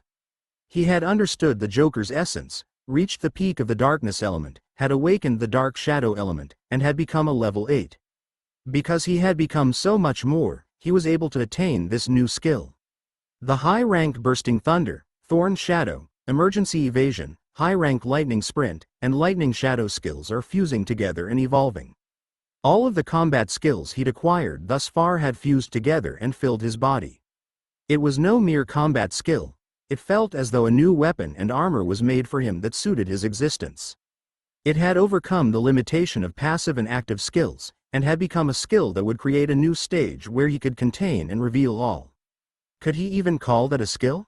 He only called it a skill because he didn't know anything that would be appropriate. In fact, he could call it his alter ego. You have learned the innate skill, wildcard LV1. All stats have increased by 200. Once he'd gained the skill of skills, Shin Woo smiled within the darkness. Wildcard? That was the very essence of a Joker. Shin Woo, Shadow Joker. He who has reached the peak, 15 others. LV8, status effectiveness 300%, strength 2548, agility 2717, health 2913, magic 6501. Passive skills. Wildcard LV1, acting LV20, invisible heart LV4, LV159, rebellion LV5, mana acceleration LV7, high rank mana bone LV7, high rank command LV7, high rank assimilation LV5, high rank combat sense LV6, lucky strike LV3, soul seeing eye LV3. Active skills. Disguise LV9, instigate LV8, bone reinforcement LV12, rule of bone LV11, bone armory LV10, high rank regeneration LV5, sacrifice LV1. Elements. Darkness. Max, beginner dark shadow LV1, intermediate dark flame LV1, high rank fire LV6, high rank water LV1, high rank wind LV3, high rank earth LV3, high rank ice LV1, high rank acid LV4, high rank lightning LV5, absorption LV12. Resistances. Holy. Max, darkness. Max, light. Max, high rank fire LV5, high rank water LV1, high rank wind LV3, high rank earth LV4, high rank acid LV3, high rank ice LV1, high rank lightning LV4. Shin Woo melted into the darkness and then checked his completely changed stats. His skills grew, which resulted in a noticeable increase in his stats as well. He'd just become level 8, yet his stats totaled 14,679. Moreover, by becoming level 8, his status effectiveness had increased, so even he wasn't sure how much stronger he'd gotten. Although his growth rate was lower now than when he had leveled up from level 6 to level 7, he had gained an overwhelming authority in its place, so he didn't have any complaints. As the message said, it would be nigh impossible for other level 8s to gain this much power. And I feel it too. That I won't lose to anyone I've met anymore. He recalled the Archmage, Theotain von Seldin, yet he didn't feel tense. When he was level 7, he'd set the groundwork to countering the Archmage's spatial magic. And now that he'd learned the Dark Shadow element and had reached level 8, he was confident that he could counter his spatial magic completely. If he were to factor in the Dark Flames as well. Wait, the Dark Flames? Ah, that's right, he knew he was forgetting something. Shin Woo stopped ruminating and got to work. The dense darkness was condensed into a single point, giving his body its shape. It'd be fine if he looked like a skeleton, but he decided to assume a human form, just in case the dungeon collapsed and they were exposed.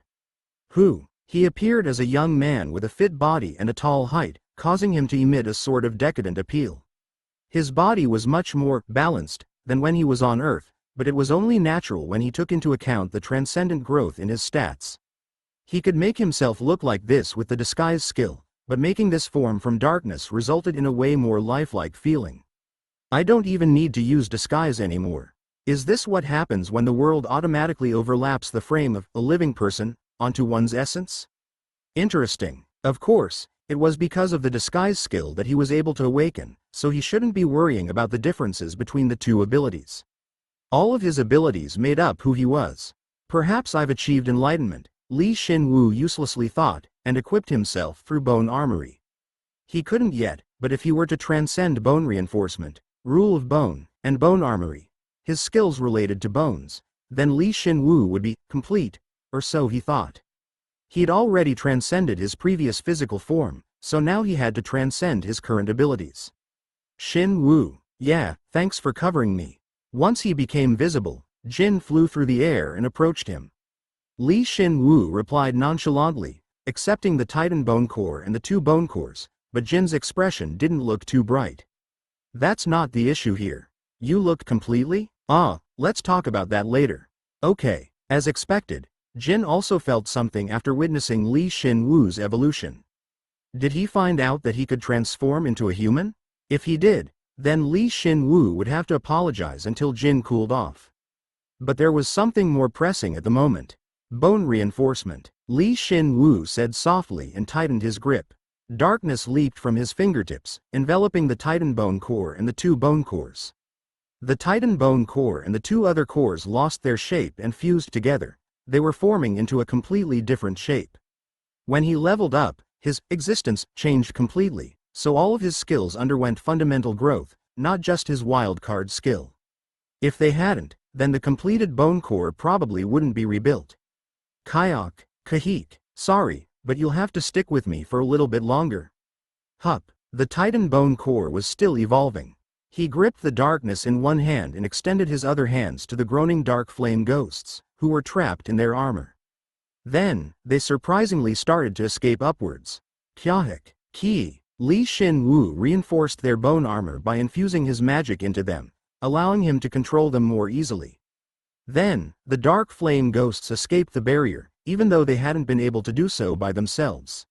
Now's not the time to be fighting amongst ourselves. Get a hold of yourselves. He'd been the one egging them on, so it didn't sound right coming from him. However, Shin Woo's expression didn't waver. Was he not going to instigate them now? This was a complete 180.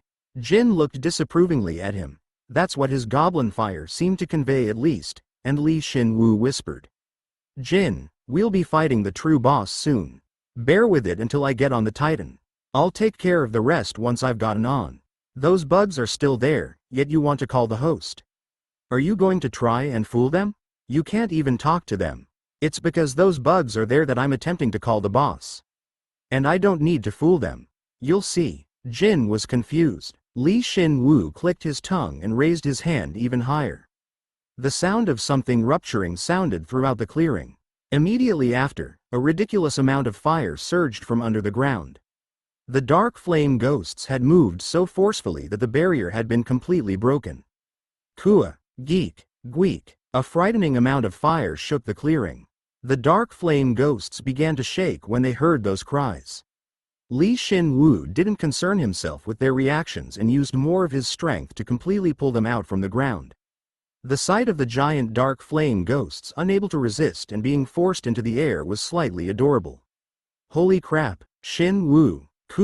Once a part of the barrier cracked, the rest of it gave way quickly. Ultimately, the flames surging from under the ground burned away the remains of the barrier. Though they were far away, the surging golden flames momentarily obscured their vision.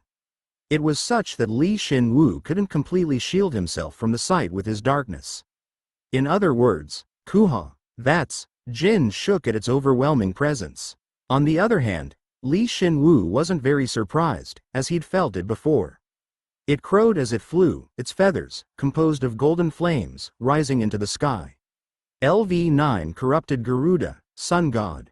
If the Pope knew about this, then he'd grasp his forehead. Since he'd have to remake all the stone statues of the sun god. Now's not the time to be joking around.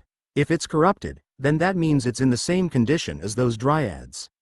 Yeah, you're right. It'd be great if we can return it to its original state, but...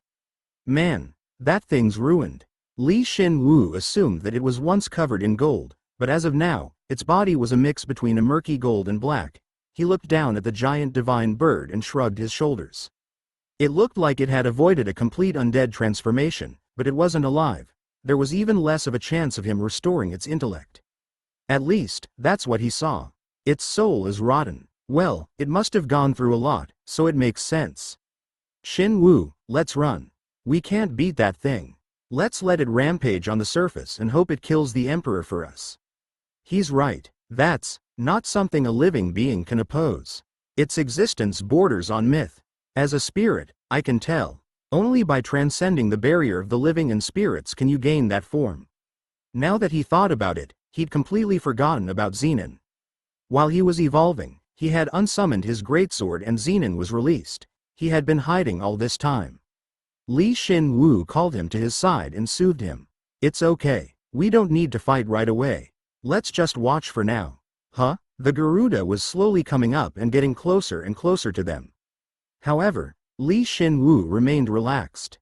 Zenin wondered why he was so confident, but he soon got his answer. The dark flame ghosts were free falling towards the Garuda. Good. Let go of your anger.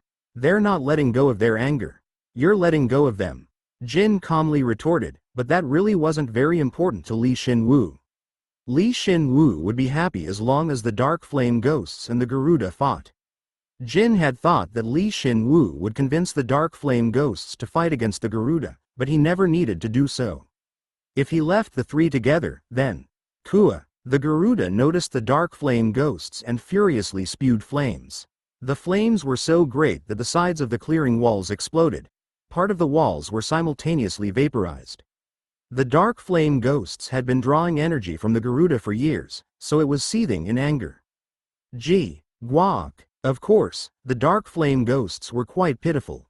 They were brought here and sealed by the Magic Emperor, and had no choice but to draw energy from the Garuda to survive. But so long as it was hostile towards them, the dark flame ghosts had no choice but to use their dark flames in order to survive. And so, the battle between the level 9 bird and the two giant level 8 bugs began. Li Shin Woo watched from above with Jin and Zenon and stuck his chest out boastingly. See that? A swindler controls cause and effect, even while doing nothing. Yeah, you're amazing. That golden flame is either high-rank fire or fire mixed with something else, a fusion element. I'm sure of it, considering the fact that the dark flames aren't very effective against it. Based on the info I'm getting from the black armor, the only reason they're lasting so long is because of the dark flames. But there was a pronounced difference in physical specs, so the battle would end at this rate.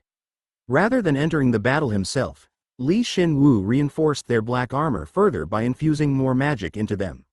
He increased their defense as much as he could and was trying to draw out as much of the Garuda's power as possible. Those guys, do you think they can win? Nope. Jin asked cautiously, and Li Shin Woo firmly replied. On the contrary, the true battle will begin after they die. He smiled as he looked at the still evolving darkness within his grasp.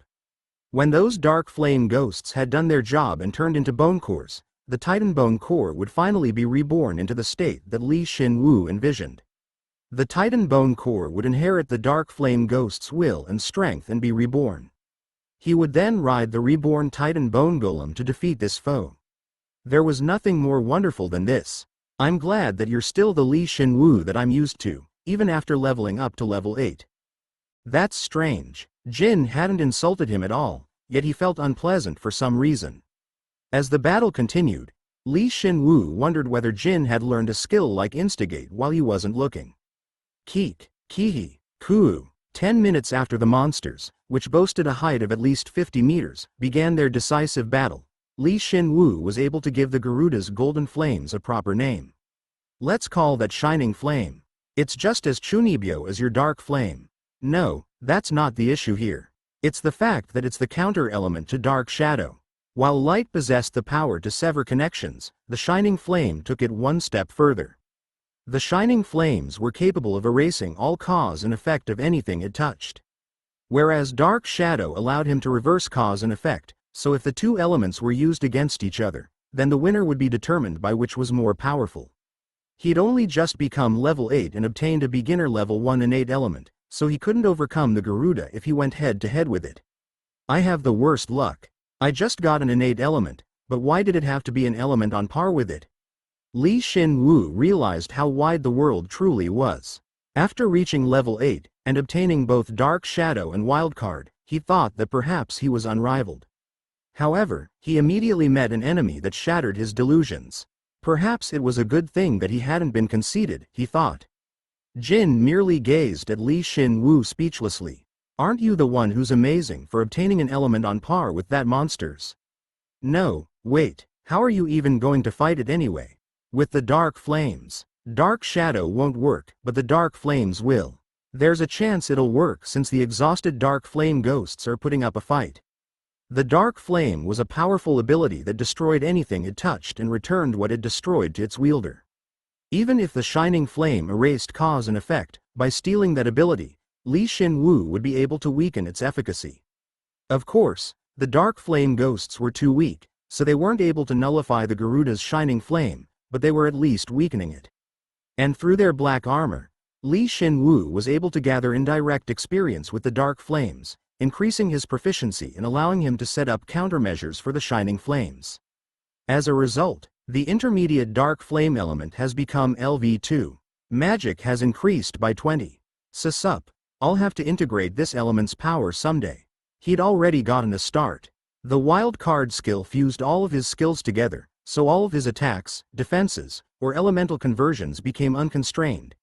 If he studied exhaustively with this skill, then he should be able to reach the end of his path. This was another step forward. What a difficult next step, Shin Woo quietly muttered, and extended one hand forward. At the same time, the dark flame ghosts, which were fighting against the Garuda, stiffened. Gik, Kuhik, once he reached level 8, all of his skills, even if they didn't level up, were affected by his karma and changed in a positive manner. His rule of bone was no exception and was strengthened considerably, so much so that he could easily control and restrain the two dark flame ghosts, even though he was tired. You've done well, now die. You really do talk like a final boss. If he let this go on, then the dark flame ghosts would inevitably be killed by the Garuda. That in itself wasn't a huge problem, but there was a chance that the loot would be burned into dust by the shining flames. If nothing else, he knew the dark flame ghosts had nothing left in them. Gwa, Kihik, the dark flame ghost suddenly screamed in agony. Although the Garuda was flustered, it didn't let go of this chance and unleashed its shining flame onto them. But there was no way that Shin Woo would help him out for nothing. The dark flame ghosts mustered their last remaining strength and barely blocked the shining flames, when their energy was finally depleted and the Garuda was wide open. Kwang, Shin Woo blew up their black armor. The darkness swelled, covering the dark flame ghosts in their entirety. Then they exploded, unleashing destructive energy onto the Garuda. The beginner dark shadow element has become LV3. Magic has increased by 20. Oh, this dark shadow ability's great. That was dark shadow, just now. Yep, once I acquired the innate element, it became my fundamental element. It's like my normal attacks are turned into elemental attacks. Sorry, I don't get it. The dark shadow element was capable of reversing cause and effect. The explanation was quite ambiguous, but if his image and will were clear, then it was like an omnipotent ability. It was nigh impossible to do this, aside from Shin Woo himself, so that's why it was called an innate element. Shin Woo had used the dark shadow element like this just now. Normally, Rule of Bone could only explode bones, but he had reversed cause and effect so that the rest of their body was considered bone. This allowed him to explode their entire body. This was only possible because of his disguise skill, which he could use on others, as well as his acting skill, which could even fool the world itself. That doesn't make any sense. Now you can fool the world. It does make sense. You're looking at it right now. But it's still imperfect, so don't go crazy with the compliments. That modesty's even scarier. Gwa, he'd exploded 2 level 8 elites, so even the level 9 divine bird, which was in the midst of its undead transformation, couldn't withstand it unscathed. Shin Woo had landed a direct hit with the explosions, and the Garuda screamed weakly and plummeted. During that time, Shin Woo collected the loot that the dark flame ghosts had left behind. Jin, if I could, I'd reinforce you, but I have to prioritize the battle for now. Don't worry, I'll make sure to make it up to you later. No, you don't need to worry about that. Shin Woo was deeply moved by Jin's humility, and soon executed bone reinforcement. He reinforced himself with the dark flame ghost's bones. He must have been lucky, as one of them dropped 2 bones at once. While he used the dark flame bone cores they left behind to reinforce the still evolving titan bone core. Absorbing the LV8 fiery sands dark flame ghost's wing bone, head exoskeleton, and molar.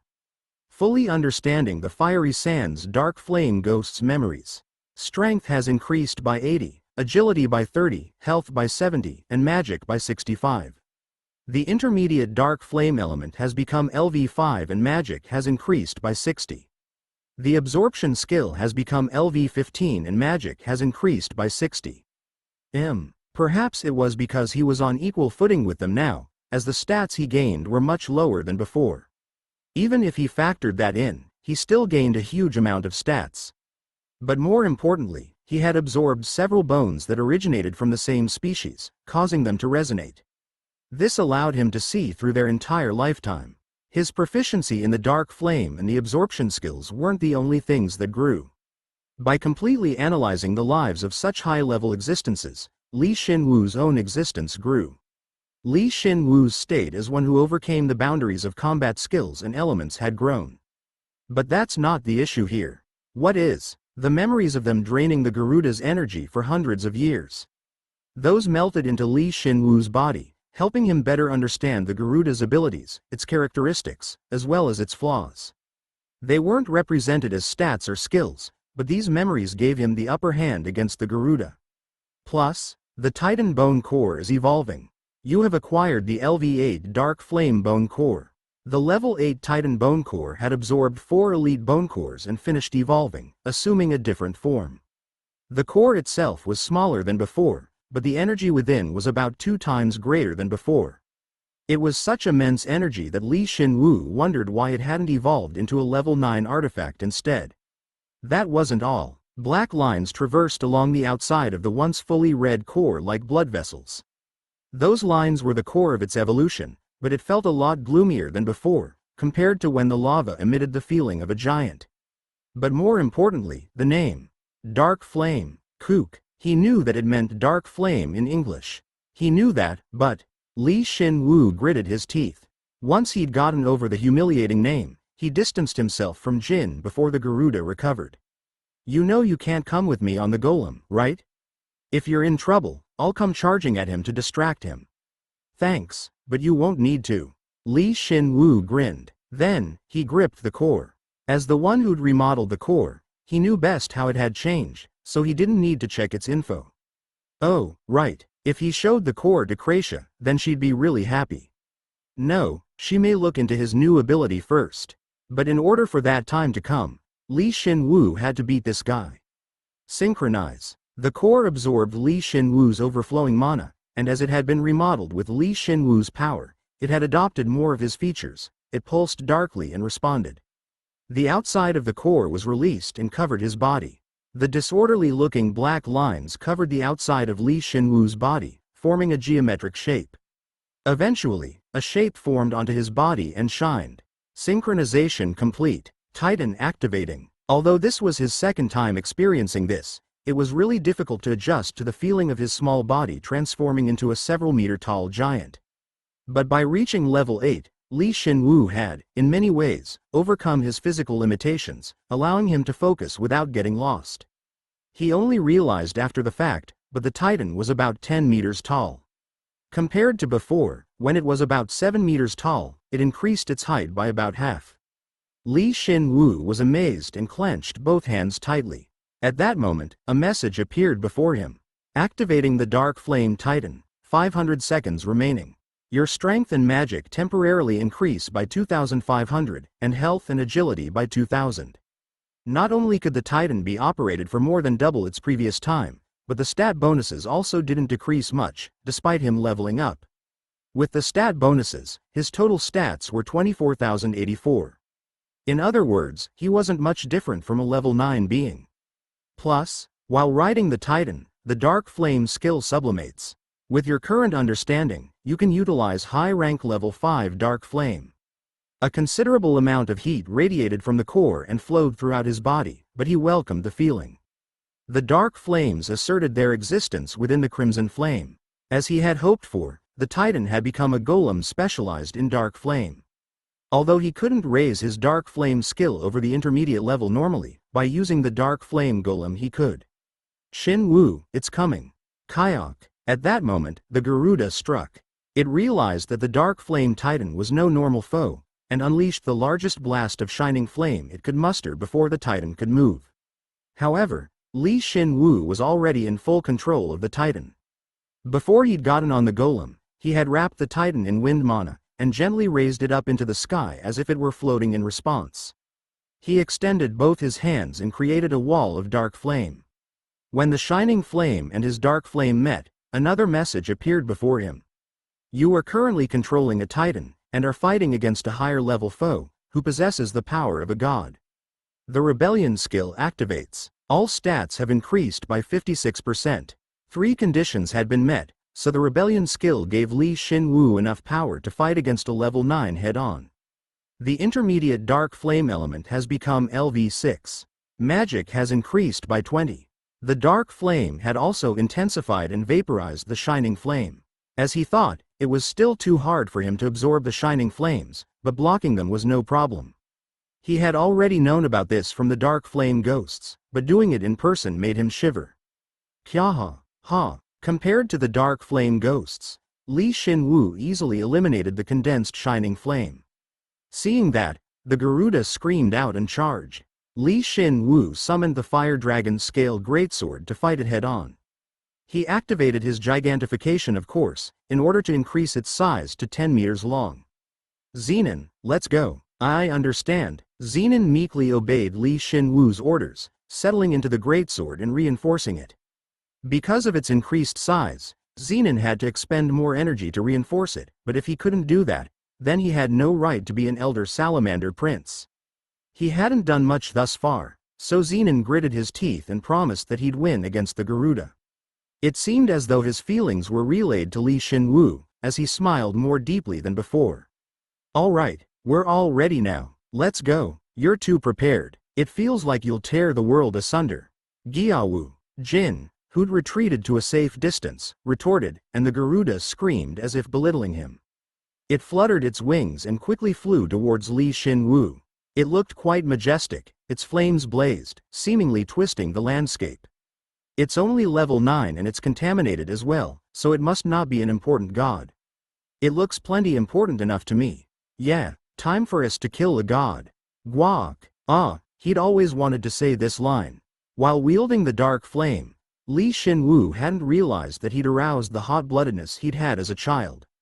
This was the last battle with the dungeon's boss.